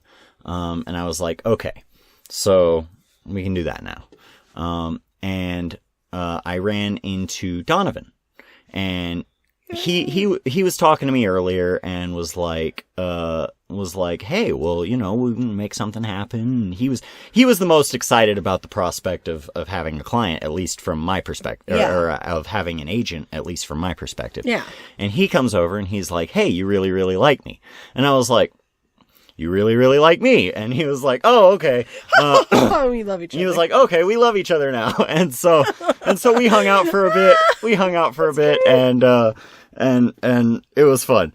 And eventually we're like, all right, well, see you around, buddy. See you around, great. New best friend. Cause I'm like, I see him. You saw your bitch? I saw him. And he's down on the ground. It looks like he's digging into something, and I see legs coming out at the end. And at this point, out of character, he's already a vampire. Ah, shit. You thought to yourself. He's already a vampire. Someone got to him first. Makes sense. Doesn't look like too many people are here that haven't already been gotten. Yeah. And so... I go over and I'm like, hey, you son of a bitch. And I reach over, I pull him back and turn him around, and he like hisses at me. Yeah. And we start fighting just right there. Just punches being thrown left and right and all that sort of stuff. And eventually like we retreat from each other. We retreat from each other and everything's like, everyone's like, built a small semicircle around because they're like, oh, here it comes. Oh, what a good time. Yeah. What a good time, old bean. And so, we both run off. We scatter. We're like cats. We scratch at each other a few times and then we separate. God, that is exactly the experience that I had. Oh, yeah. Yeah. And I think it was at this point that Ballroom Blitz started playing, because I think they were like looking around at this point and they were like, yeah, it looks like everybody's a vampire. Everything's kind of out in the open. Ballroom Blitz, baby. And so, yeah. Ballroom Blitz played for me as I was re-entering the scene. And, he was trying to guide me to get something to drink. Mm-hmm. And so I was playing it like I'm in pain. My body is newly dead. I'm experiencing the aches and pains of your body dying. Yeah. And so that's how I played it. So I go in and I find Poe. Mm-hmm. No, I don't find Poe. I find Ash and Donovan. They're already vampires. Yeah. And I'm like, I need to find Poe. We need to get out of here. And, I'm still upset. I'm crying. I feel sick. And I start a bitch fight with Donovan because he won't tell me where Poe is. And I'm just like, guys, out of character, I'm like, guys, I'm an emotional bitch right now. I'm just gonna start shit. Poe shows up and he's like, hey, you haven't eaten yet. He's covered in blood. So Poe, as the night was going on, progressively got more shirtless. Yeah. Like he started with like a shirt and then something over it. He took that off. Mm-hmm. And then eventually it was unbuttoned a little bit and then unbuttoned all the way. I don't think he ever took it off all the way, but like there was definitely a progression as the night went on. Yeah. So he had a couple buttons undone and was covered in blood. And he was like, no, we'll find someone. And so, like the gentleman he is, he holds a blood bag down for me while I drink. Nice. And my sire's just sitting there back like, no, she's good. Like, he was like very doting. Mm-hmm. He was just like in the corner, like, no, keep going. No, you're good. Like a coach. Mm-hmm. He's like a very encouraging coach who would be like, oh, go on. You're not powerless. Yeah. There's some punches. He was just very, very encouraging. That happens. I feed. I stumble about for a little bit. I see horrors going on in the field. I saw people. I saw that dead guy you were talking about. I had seen him get tortured. I think Kevin was there. Kevin was there. He was torturing some guy with a hammer. And I was just like, what? Yeah, that hammer got passed around a few times. Yeah. So, and this is, of course, where my series of cat fights with Poe began. I do not remember what the first cat fight was over. I think it was over a girl. Yeah, because he was looking for... He talked about how he met a girl here. And I, of course, and I was like, once more, hey guys, being irrational, sorry. I was like, you hooked up with a girl at a party, you fucker. He's like, I don't owe anything to you. I'm like, fuck you, bitch. And we started fighting. We started bitch fighting. I think we like move apart, come together, move apart, come together. Yeah, that was kind of like, so kind of like it was. I think we go through 2 of those. And, I think between the second and the third one, which was a very special, no, it was after the third one. The third one, he came together, and I guess he had gotten sick of my bullshit and brought his friends. I saw this part. I saw them like sort of surround you, and they were like mean mugging you. Yeah, no. And so they pretty much show up. And they're like, we're going to do it. And Tristan, the director, was there. He was like, we're going to do a new movie. We're going to do a new movie, yeah. We're going to do a new movie. I have a new premise. It's going to be great. And you're going to get to be the star, baby. And I'm like, oh no. I'm in danger. And, we negotiate what's going to happen. And he was like, I want to torp you. And then be like, oh my god, I killed her. I didn't mean to kill you. I was just angry. I was just frenzied. And I was like, oh wow, this is good. Okay, yeah. You could tort me. This was back in that corner over by the bar, right? We eventually took it into the corner because he wanted to do it. Like they wanted to torture me. Mm-hmm. So they did. We agreed on everything. He grabbed me and, pulled me to the back. Donovan has a camera. The director's shouting orders, and they like lay me down, and, Poe starts to torture me on camera and everything. Yeah. I came around at the tail end of that, and I kind of watched it all go down. Yeah. You got to watch it all go down. Well, the torture eventually leads into him losing his temper at me and just fucking torping me with a shovel. He just hit me with it over and over until my body just stopped moving. Mm-hmm. And I was just like, excellent. I take one of those little things of Vitae, and I just pour it all over my head. Those were good. Those were yummy. Yeah, those were good. But they weren't yummy when they dried. Yeah, there were the other kinds of blood as well that wasn't as... There was like glycerin looby blood, and then there was the sugar blood. Mm-hmm. I took the thing of sugar blood, I put some on my face, put some on my chest. I wish I had gotten some of that sugar blood. My sire provided it, because he was like, oh, here you go. Because he was watching the whole thing. He did not intervene until another older vampire intervened, because he wanted it to happen. Yeah. Like, he sat there, was like, are you going to let them do that to you? And I'm like, wait, what? And they took me, they torped me, and he just kind of sat there and was just like, this is good. I poured blood all over myself and laid there, and Poe was like, what have I done? Oh my god, what did I do? I didn't mean for it. And then the fucking Inquisition show up like, we heard someone had a camera. And they took Donovan away, and that was the second to last time I saw Donovan, because Donovan got in trouble. Oh, he had the camera. Donovan had the camera. Oh. So Donovan got in trouble. My sire was funny quarreling. He normally just didn't have the camera at all. You had the camera. Just for this one time that I didn't have the camera. So, my sire and their sire, was like, hey, no, step aside. They're squabbling with him. Poe went over to have a weep in the corner. And while there, because Poe's sire essentially was kind of responsible for that. because, like, they had cameras. What are you doing? My side was just like, sir, I just got here. He was very slick about it. He was like, sir, I just got here. He didn't get in any trouble, but he gave me some blood and talked to me about what I learned from my painful experience. And I was just like, I'm gonna fight that bitch again. And I crawl over and have one last little bitch fight with Poe while we're both on the ground. We feed from each other. And then my side drags me away one more time. Yeah, because when I had walked up to that, I saw Poe sort of backing away, and he's freaking out. He's freaking out, and I'm like, oh shit, did Mo just get Diablerized? That was what I was thinking. No, he killed me with a shovel. Yeah. You can only imagine the amount of bashing he had to do on me to do that, and it was a lot. So yeah, I get pulled away one last time, and my sire takes me again into one of those little rooms and is like, there's something I want to tell you something. I felt like that experience was good for you. As he proceeds to tell me about Lilith. Oh no. And about pain. Oh, no. And about suffering, and how the Sabbat is full of shit because everything they've ever inherited, they inherited from that witch, and they refuse to acknowledge it. Shit. And I'm just like,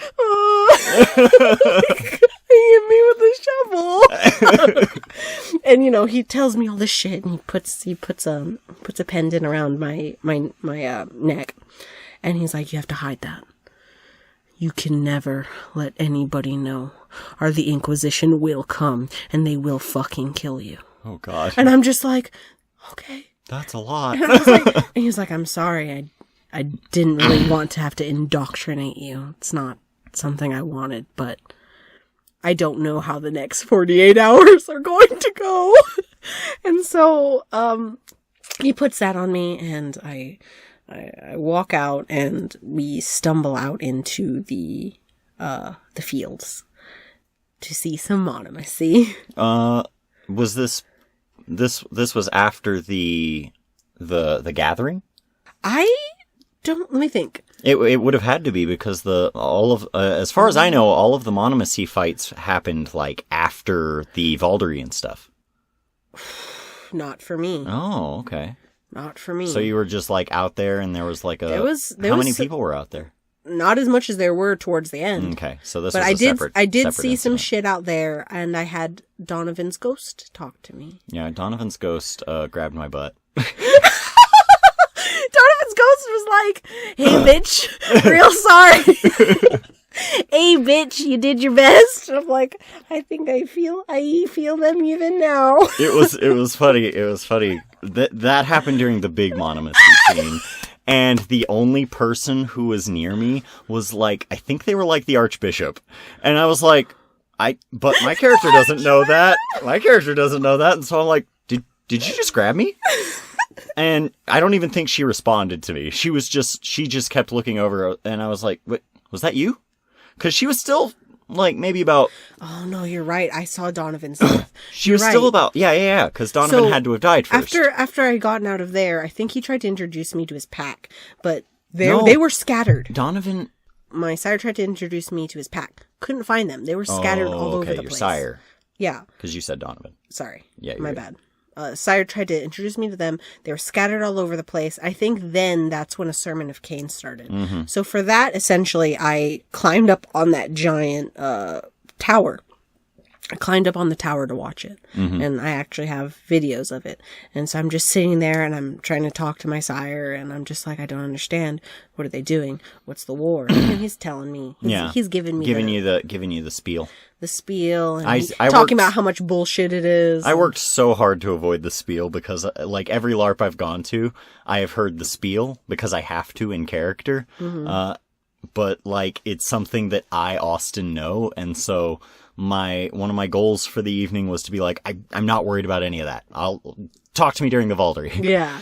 So I got to see all that. He was asking, hey, does anyone not want to do this? Who doesn't want to be a warrior king? And Donovan's like, hey, I'm just saying I'm a lover, not a fighter. Yeah, that was the beginning of Act 4. Was it? And so, for me, my Act 3 was we're gonna go and I'm gonna go and I'm gonna get my revenge. Like these fuckers are going down. I'm sick of it. I've been under their heel for too long, and I'm done. And so most of my Act 3 was running into that guy again and having your little cat fight, having our fight. Well, I do go back. I go back and I'm kind of venting. I'm like, oh, that son of a bitch! I'll tear him apart. Oh, I can't believe he tried to do so and so such and such. And at that point, one of the guys on the couch is like, well, why don't you just kill him? And I'm like, yeah, he's got to go. It's him or me. This isn't gonna work out. And so he's like, well, here. And he hands me a steak. And he says, it is unblooded. So, go blood it. And I'm like, yeah, you bet. So I grab it. And at this point, I probably look like a psychopath. I'm just walking around covered in blood. I've got blood on me. I'm walking around with a knife and I'm just looking. I'm looking. And, I do a few laps around the thing and I'm like, where is he? And eventually I see him over by the dance floor. And he's getting into it with another vampire, or maybe he's celebrating. I'm not exactly sure what was going on for him. However, I get up behind him and it's literally just like a cartoon where the guy's behind him with the knife and the other vampire sees me and just starts smiling and is like, hey, by the way, behind you. And I've got it kind of down low, and he turns around and I'm like, we do the negotiation, and I'm like, I'm gonna stake you. And he's like, cool, don't want my character to die yet. And I'm like, awesome. So I stake him. And I drag him off to the bar so that I can give them their steak back. And so I drag him off to the bar, and I'm like, here, I want him to be awake while I kill him. And so I pull the thing out, and we start getting into it. We're fighting, and he's like on the ground still. He gets up and we're fighting again. And he uses dread gaze on me to make me retreat. I sort of recoil, and while I'm recoiling, he runs away. He's cat fight. He's out of there. And I'm like, shit. Our third friend comes up and he's like, hey, you guys have been fighting each other all night. No, we need to work together. We need to make this happen for all of us. So here's what we do. If you really think that you can't live forever with him in this world, then you gotta kill him. And I'm like, what? I'm sort of like, what? Wait, what? You gotta kill him. There's gonna be, I heard there's gonna be fights later on tonight. Ooh. There's gonna be fights to the death, and that's how you prove yourself. So what you can do, I'll even provide a stake. He pulls out a stake and is like, I'll put it between you two, and you guys can go at it. May the best man win. But I'm gonna eat the loser. Ooh. And I'm just like, okay. And so I have to like assess myself now, and I'm like, again, I've just had blood for the first time. I already felt like a champ just for being in here. Yeah. And I'm like, time for some betrayal. I can do it. I can kill him. And he keeps coming up, and he's just like, remember, later you're going to get your chance. And at this point, I'm getting a little suspicious of him, because that's twice, maybe 3 times now where he's just checked in with me, make sure that the plan's still on. And I'm like, I bet you he's telling him the exact same thing. You went to go find the guy. So I went to go find the guy that I've been fighting all night. I run into him, and I'm like, hey, I want to talk to you this way. And so I take him to a private little area. I'm like, I think, and I can't remember either of their characters' names, but I'm like, man, I think he's trying to work us against each other so that he can, because I've heard people talking at this point about diablerie a little bit and how, you eat a vampire and become stronger. I think he wants to eat the loser, and he doesn't really care which of us that it is. What if he's the loser? He's told me the situation. He's told me what he wants to do. He wants to put the stake between us, have us fight over it, stake the loser so that he can eat him. Well, what if when he puts down that steak, we both pick it up and just steak him and eat him? Yeah. And he's sort of like, I think I see what you're saying. And I think I'm picking up what you're putting down. I'm like, look, we're vampires now. A lot of the stuff that we dealt with in life doesn't really matter anymore. Because what are we going to do? We're going to go to work tomorrow? I hear the sun kills us. Yeah. So, what are we going to do? And he's like, yeah, I'm on the same page. I think I understand. And so my worry from that point was, is he going to go back and talk to him about it? It's kind of like a calculated risk, because I'm like, either this is going to go awesome or I'm going to die. But if I die, that's a cool death. That's a cool death, and I'm A-okay with it. Had everything I ever wanted, and only to have it ripped from me by the Sabbat as they spit and laugh at me. And so that's awesome. And I'm like, yeah, if I die there, that's awesome. And so around that time, I run into my client again. And she's like, oh, you're still alive, huh? By the way, I've been wanting to talk to you about, like, the direction that my career's going and everything. And I'm like, let's talk. And she's just like, yeah, I think that I want to move in a different direction. And I'm like, well, hold on. Let's talk about this. What do you want to do? And she's like, well, I've been thinking about maybe putting out a country album. And I'm like, we've talked about this, baby. And I'm like, okay, that might be best. Because now we're vampires. I'm not trying to do goth as a vampire. It's a little too obvious. I mean, it's the best place to hide. Yeah, that's fair. But she didn't want to do it, and she's like, we can make more money this way, and I know that she has presence. Yeah. I know that I have presence. It no longer matters what kind of music she does. Yeah. Because we're gonna attract an audience. We're gonna attract people who are interested in making us money. And so I'm like, all right, so what do you think? After this, we pack up, we go to Nashville. And she's like, sounds good. And that was the conclusion to our storyline. We're like, we're gonna go to Nashville. We're gonna go to Nashville. We're gonna make it big there. We had not been informed that we were going to be soldiers in the Sabbat War yet. You should have ran away as soon as you knew. So we're at about 2 hours now, and I'm about to enter Act 4. So for me, yeah, and then this is where our stories converge again. Do they? Yeah, because we're watching the sermon. Yeah, no, we so that was, you agreed to go to Nashville with her, and that's where I made the plans for. Actually, even though I was super high up on the thing, the crowd was still sort of obscuring a lot of things. I got to see. I saw the whole thing. You got to see the fountain up close. I didn't get to see. Oh yeah, I totally forgot. You brought out the fountain. Yeah, no, they had brought out the fountain during Act 3. Yeah, and people are like, so Act 3, monsters are out.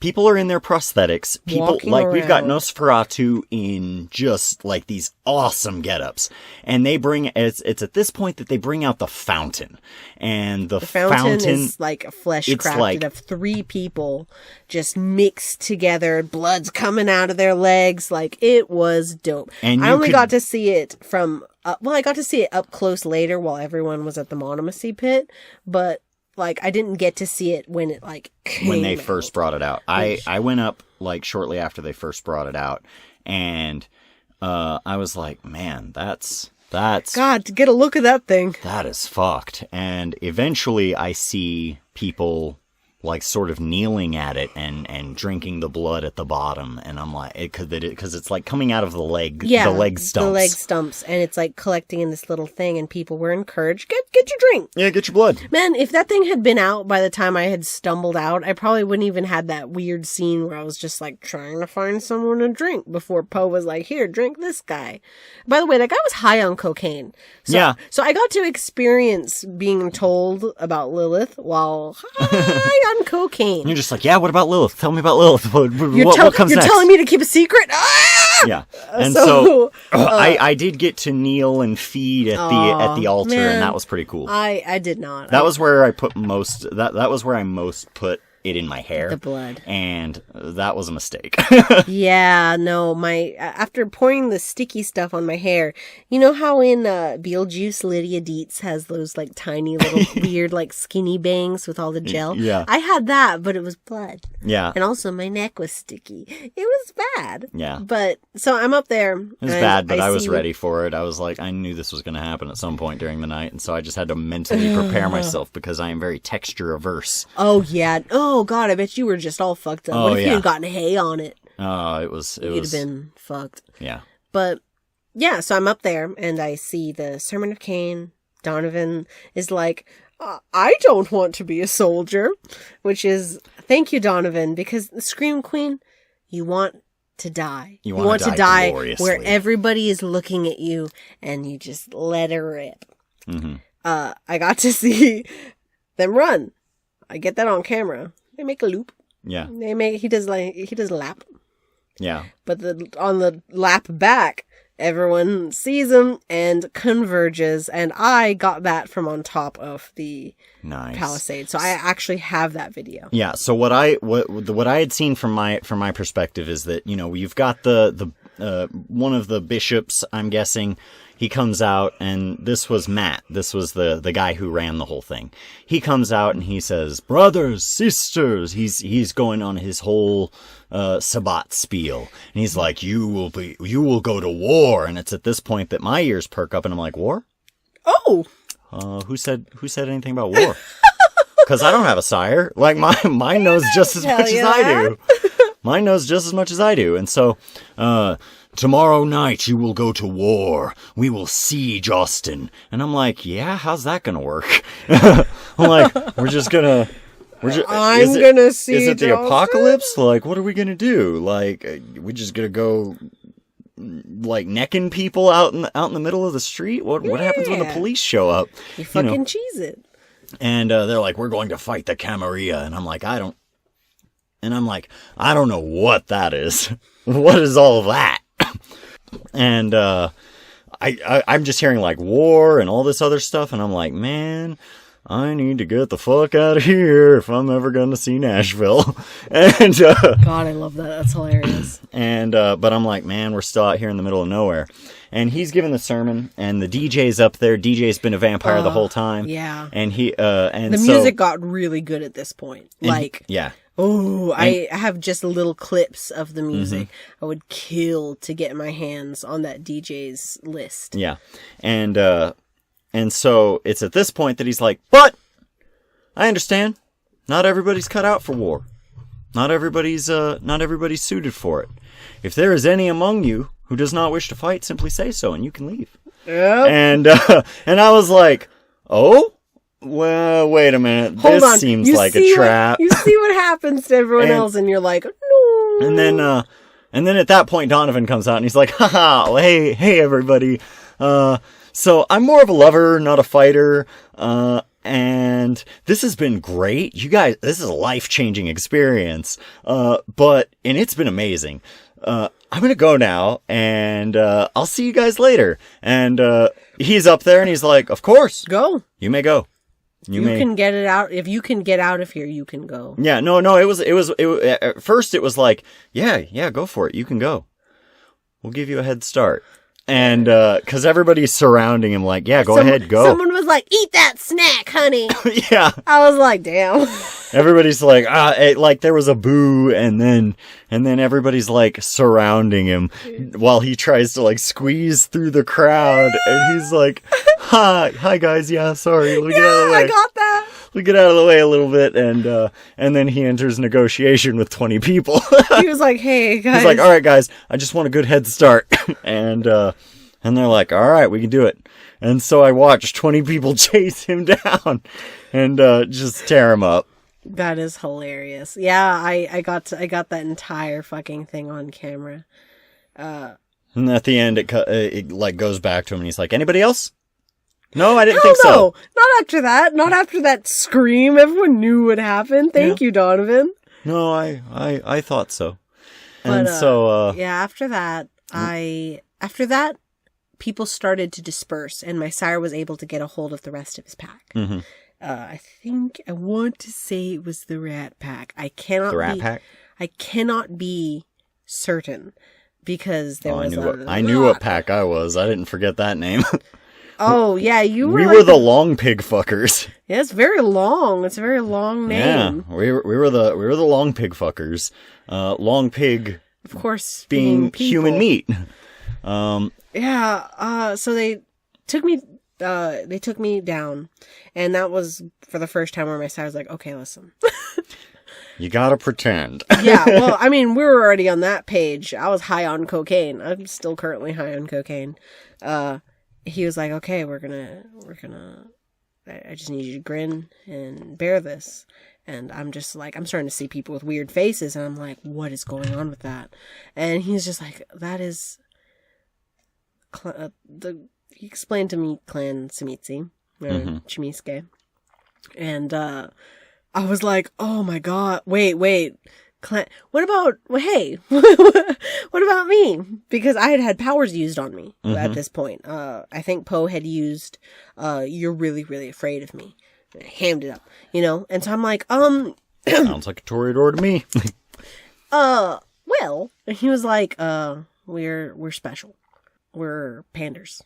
And I'm like, oh? He was like, we're a little different than all clans. When we're made, we don't necessarily have a specified weakness. I'd wager we don't have a weakness at all. It's a benefit that we have. And I'm like, oh, it tells me a little bit about what I can do.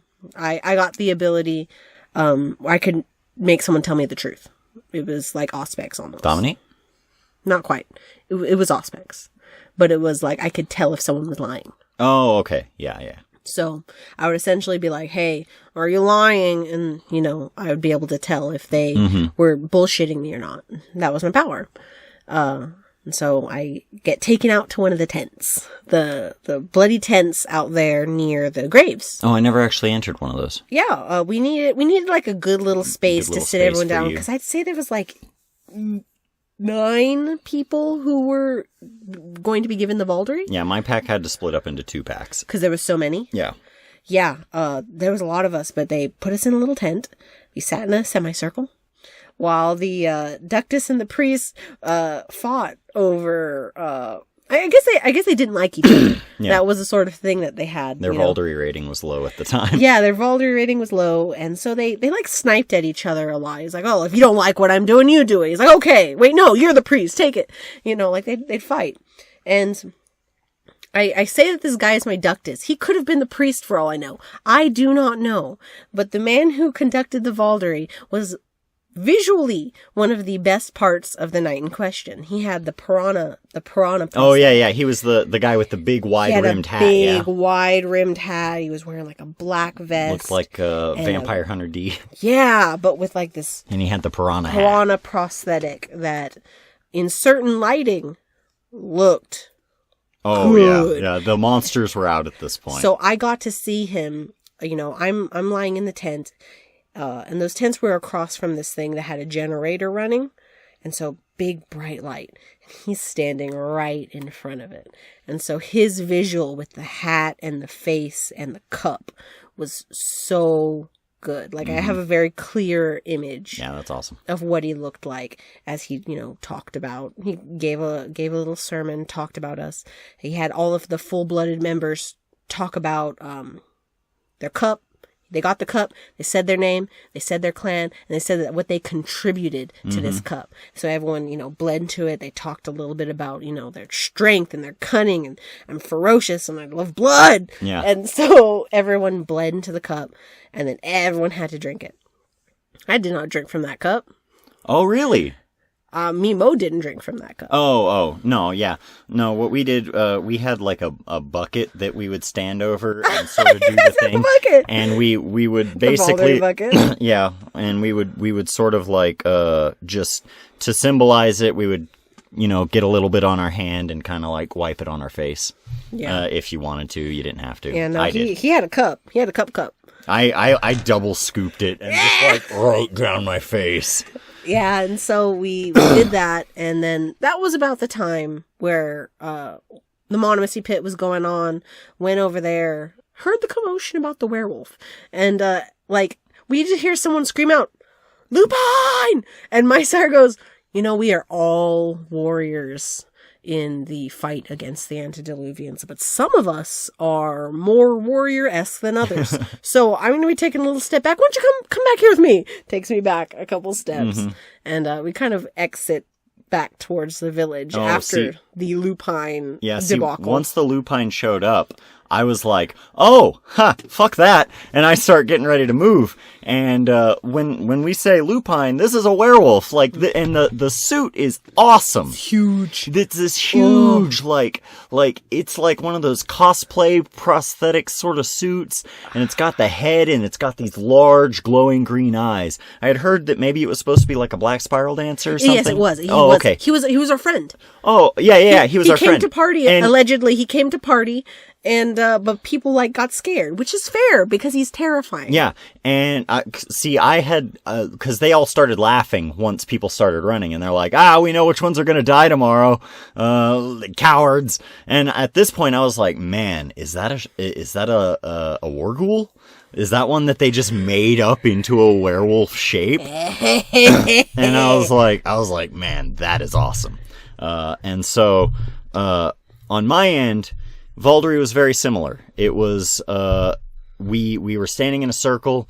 We actually had to divide into 2 packs because we were too full. And I was like, I'm not going to be on that new pack because they don't seem to know what they're doing. Why should I expect that they know anything more about this situation than I do? And now they're being given responsibility and roles over the lives of others? Fuck that. So I stayed with the other, with the more experienced pack. And my pack priest was he was like this really cool dude.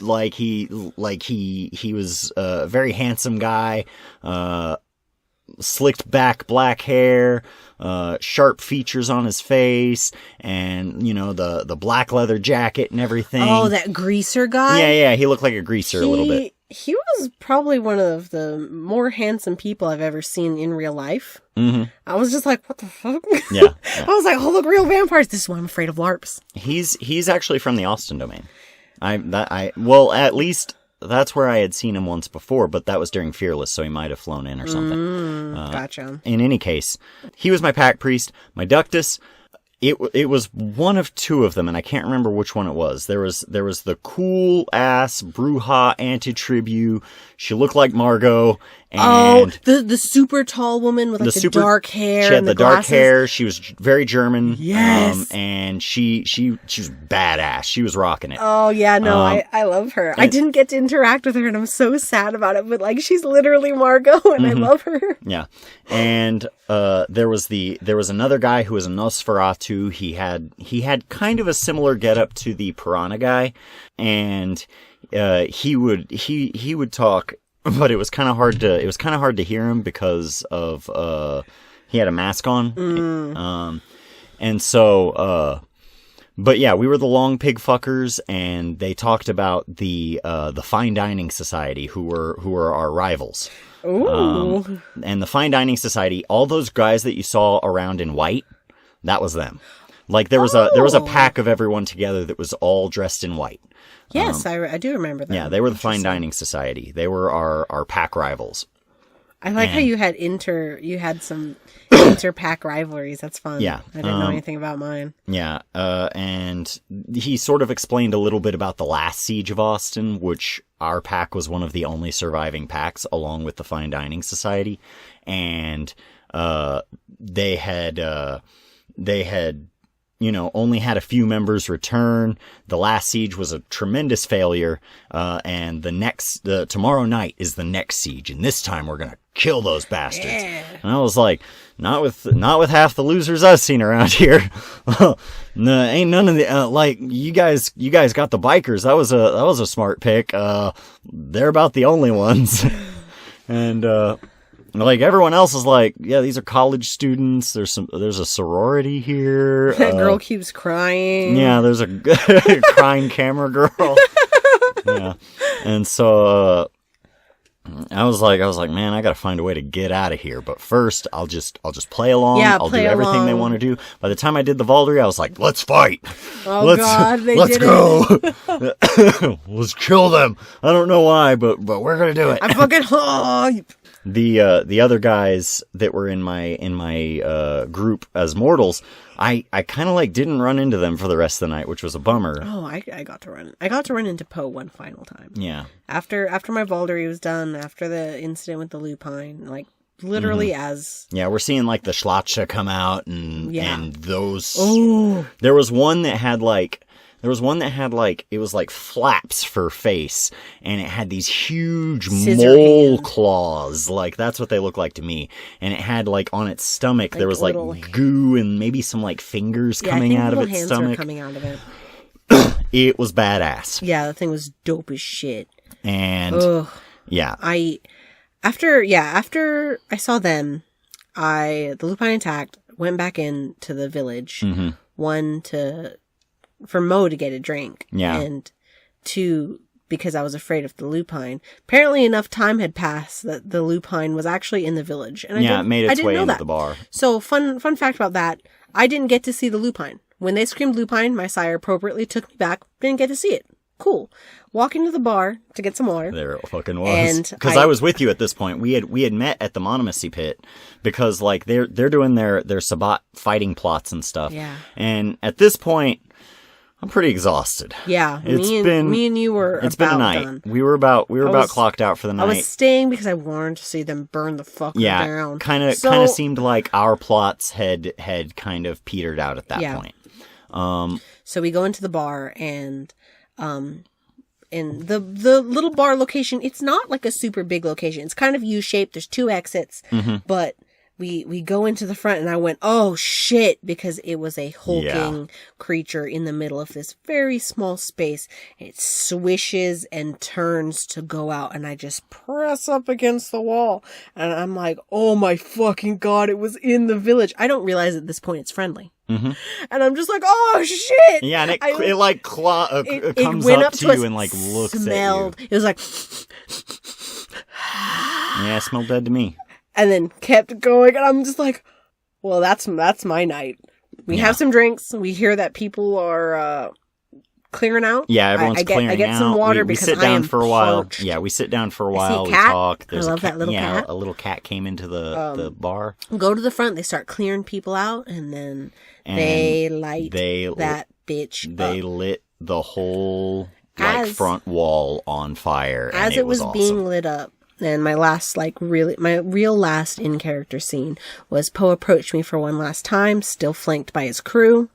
And he was like, tomorrow when I become full-blooded, if you're still alive, I'm gonna fucking kill you, bitch. And I'm like, fuck you. I don't have a lot to say. I'm just like, Poe, whatever.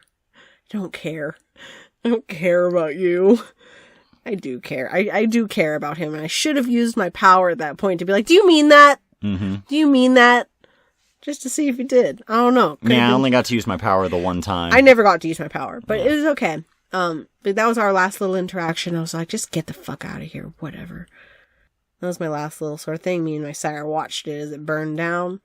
The kerosene definitely gave me a tiny asthma attack. Oh, yeah. Very, I was coughing a lot.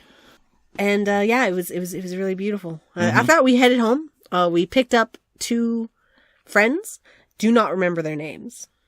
But there was a tiny incident in which some keys were lost. Yeah. And the floor there is hay. It's like 2 inches of hay everywhere. I was like, those keys are gone. Yeah, those keys are a fairy took them. Yeah. I was thinking, there were a few opportunities that one could like expect to possibly lose your keys. And I was like, maybe it's in one of the graves. Oh. That's what I was thinking. They might have found it. They may have found them. Who knows? I hope they did. I hope they did too, because keys are expensive. I feel you, my dude. we had 2 people were like, hey, get in our car. Oh, shit, never mind. We have a giant box of ramen noodles here. No, we don't want... That's not part of the story. Yes, it is. It is, because we were just sitting there like, oh, don't look at those, as we shove them into the trunk. Like, don't look at those. Can you fit? Are you good? Is everyone comfortable? Is everyone comfy? Yeah. All right. And then we drove home, and those 2 told us about their experience, and we got to find out that the girl actually got to play this really fun role. That she got to essentially be... Her job was to keep people at the party. Yeah, she was a ghoul. At any expense. So every time people like me were freaking out and crying on the floor... she'd be like, honey, it's okay. Don't worry. You'll hold it together. Let me get you a drink. Do some drugs about it. You'll be fine. Let's do some cocaine about it. I didn't do cocaine, but apparently that was her job. That seems fucking fun. Just to like go around, be like, are you crying? It's okay. Come here. Have a drink. Here. Shh. Sweet baby. Sweet baby. Got to learn about that. Just stay put. Yeah. Then we, God, I slept like a log once. I got to see myself because I didn't see myself in any mirror until I got back into the hotel. Same. And I was like, ew. Yeah, I was like, ugh, I'm gross. I'm like, this is like, one, it's kind of a good look. I got a lot of selfies of myself. I was like, this is kind of like a good look if like I've been doing drugs because I was very pale. I was up all night. I was very pale. I had very big bags under my eyes. And I'm like, ooh, this is a look. Yeah. So I took some selfies, took a shower. God, my hair was just stiff. Yeah, it was so stiff. And I have a fat neck. And so, like, imagine having if you do, you get it. But if you don't, you might not. But imagine it. Imagine having a fat neck and it's, like, sticky with syrup. You ever, like, put syrup on something, like it's on your hands and it like sticks. Like imagine that, but on your neck. Yeah, that was in my hair. That was what bothered me the most. Like I was just like I was ready for it to be on my face. I was ready for it to be like on my arms and on my hands they were. Yeah. Like they had a lot of paper towels around, thankfully, so I could wipe most of it off of my hands. But my hands were still real sticky and pink. Yeah. They really were. And but yeah, it being in my hair and I could like it was feel like the strands. Yeah, the strand is just like hard as a rock. It's like gel, but like not great gel. Yeah. No. Took a long shower. Looked at my ruined clothes, put it in a bag, and then put it in my suitcase. Like, oh. Yep. And slept like a log. The next day, went to the. It was like a little brunchin'. Like a little, yeah. We went to the brunch, and it was a little brunch. Good ass breakfast food. Yeah, it was a little place in Austin at the Arboretum. I cannot remember the name of it, but NXN stuff. Oh yeah. It was like a weird name. Like abbreviated letters names. Yeah, I tried to return this girl's jacket. Because the girl we gave a ride to that night left her jacket. And I was just like, guys, all I want is to return this woman with her jacket. Because she had flown in. Yeah. And I'm like, oh my God, she's going to get on a plane. Yeah. She's going to lose this adorable, like it was a very cute little jacket. I'd be devastated if I lost that precious little jacket. And I was like, I just want to give it to her. I gave it to Matt. Thanked Matt. Yeah. I was just like, thank you, Matt. We left. We took a big group photo. Yes. The Fang Smith was like, Father Sebastian. Let's get a big photo together. And I see myself in the photo and I'm just like, hey. I'm a very self-conscious person. But I have not seen the photo. You haven't seen the photo? Mm-mm.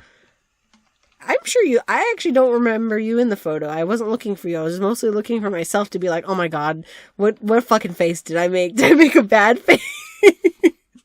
Am I going to have this picture to remember this amazing time by? No, you're going to have the memories to remember this amazing time by. I mean, God knows how good my memory is, but yeah. Am I going to have like this picture and I look back and I was like, oh, look at me. That was me in my youth. The night before that, I pretended to be dead and I made good friends with a man who indoctrinated me while saying he wasn't doing that. I had a great time. And, but I have a dumb face in the picture. Yeah.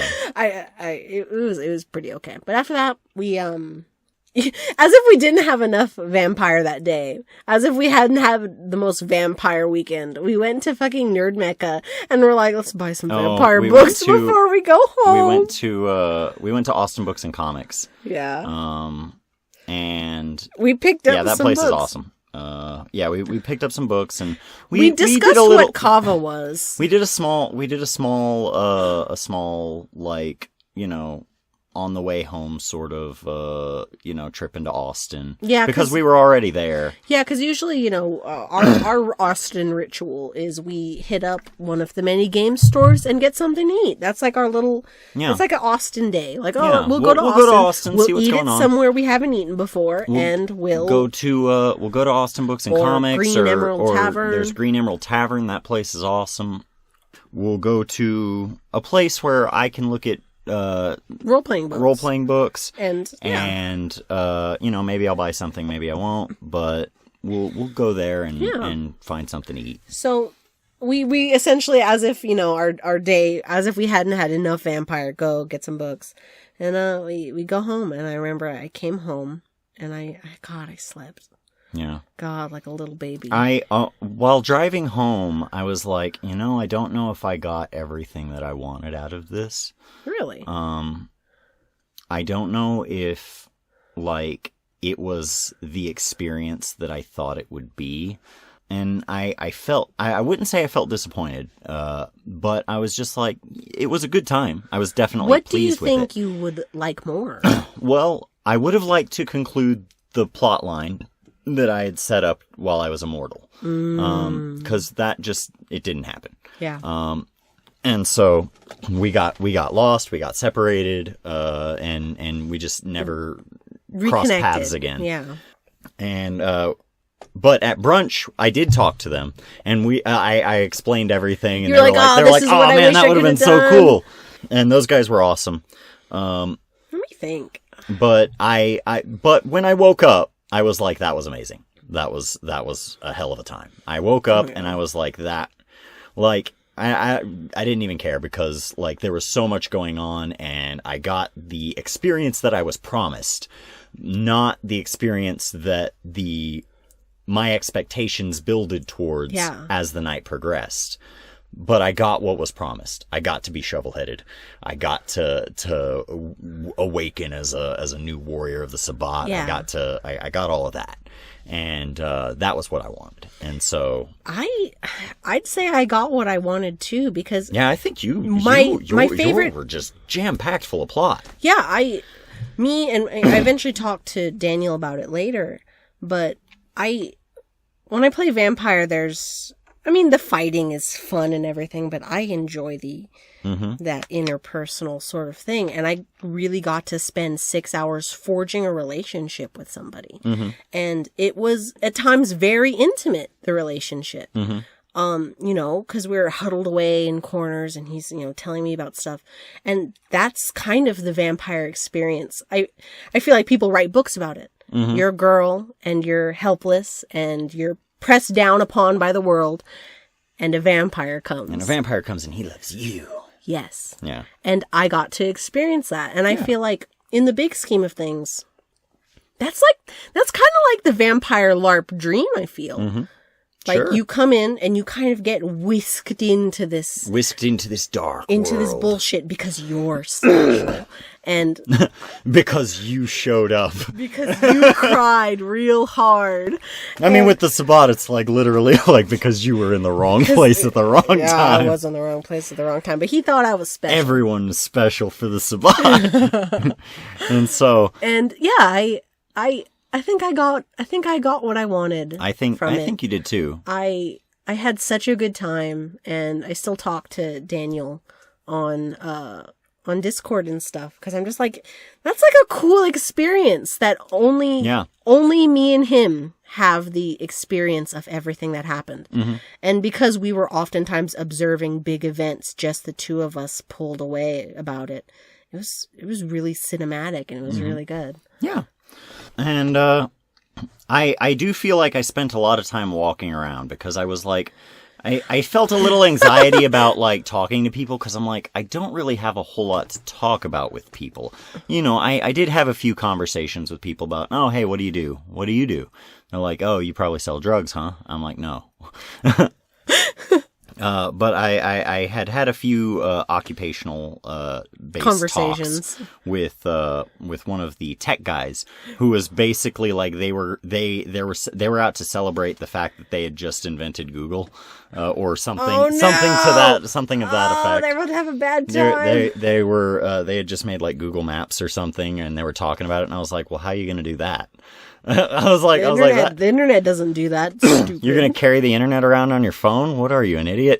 Like, or no, because I was like, I wasn't even thinking of cell phones. I was like, what you like what, like a laptop? What, a portable computer? That doesn't make any sense. Those things are huge, stupid. Yeah, you dummy. And so, but yeah. I know. I had a very good time. I'm going to do it again. Mm-hmm. Tickets are going up. I'm going to do it again. I'm going to be a fucking vampire. They're on sale, or they probably will be by the time this airs. Yeah, probably. But yeah, they're going to go up. We gonna be there again. Hell yeah, I'm going to be there. I'm going to bring my friends. Yeah. All my friends that I sat there and was like, oh man, they would have loved this. I have so many friends who, like, even if they don't necessarily play a lot of RPGs, I'm thinking, they'd fucking love this just because, Carl? like, we've got friends that are like actors and LARPers and we have a lot of actor like friends. Alex, They would love it for $40. However, I will say this will ruin you for other LARPs. Like, if this is the first one, I bet it will, because it is so high quality. You'll go to other LARPs and you'll be like, why am I in a? You're in a hotel lobby scaring old people. Yeah, I'm in a hotel lobby scaring old people. Like, they're just here for a teacher's conference, and we're here with robes chanting over a dead body. Nothing weird happening at the Holiday Inn. Yeah, and so, but yeah, we'll go ahead and call it there. Yep. We've been going for 2.5 hours now. Jesus Christ. Well, thank you. We'll go ahead and let you go. If you are interested in hearing more of these, just us kind of shooting the shit about whatever, let us know. If you were at the night in question and you remember any of the stuff that we're talking about, or you could like give us more insight, do that in the comments, because there was 150 people there. How many times did I intersect with other people? Yeah. I want to know. I'm dying to put the web together. Yeah, like likewise. And I'm probably going to post this over in their Discord when we upload it. But yeah, please like us, subscribe, leave a comment. Do you want me to think about everything that you say in the comments for like days? I'll do that. Just leave it in the comments. She literally will. I will. Every time we get a comment. She'll text me every time she sees a new comment. Yeah. If you guarantee you want your words to tumble around in my head for hours at a time, please leave a comment and I'll do that. Yeah. All right. All right. So with that, thank you so much for listening, and we are going to go. Bye. Bye.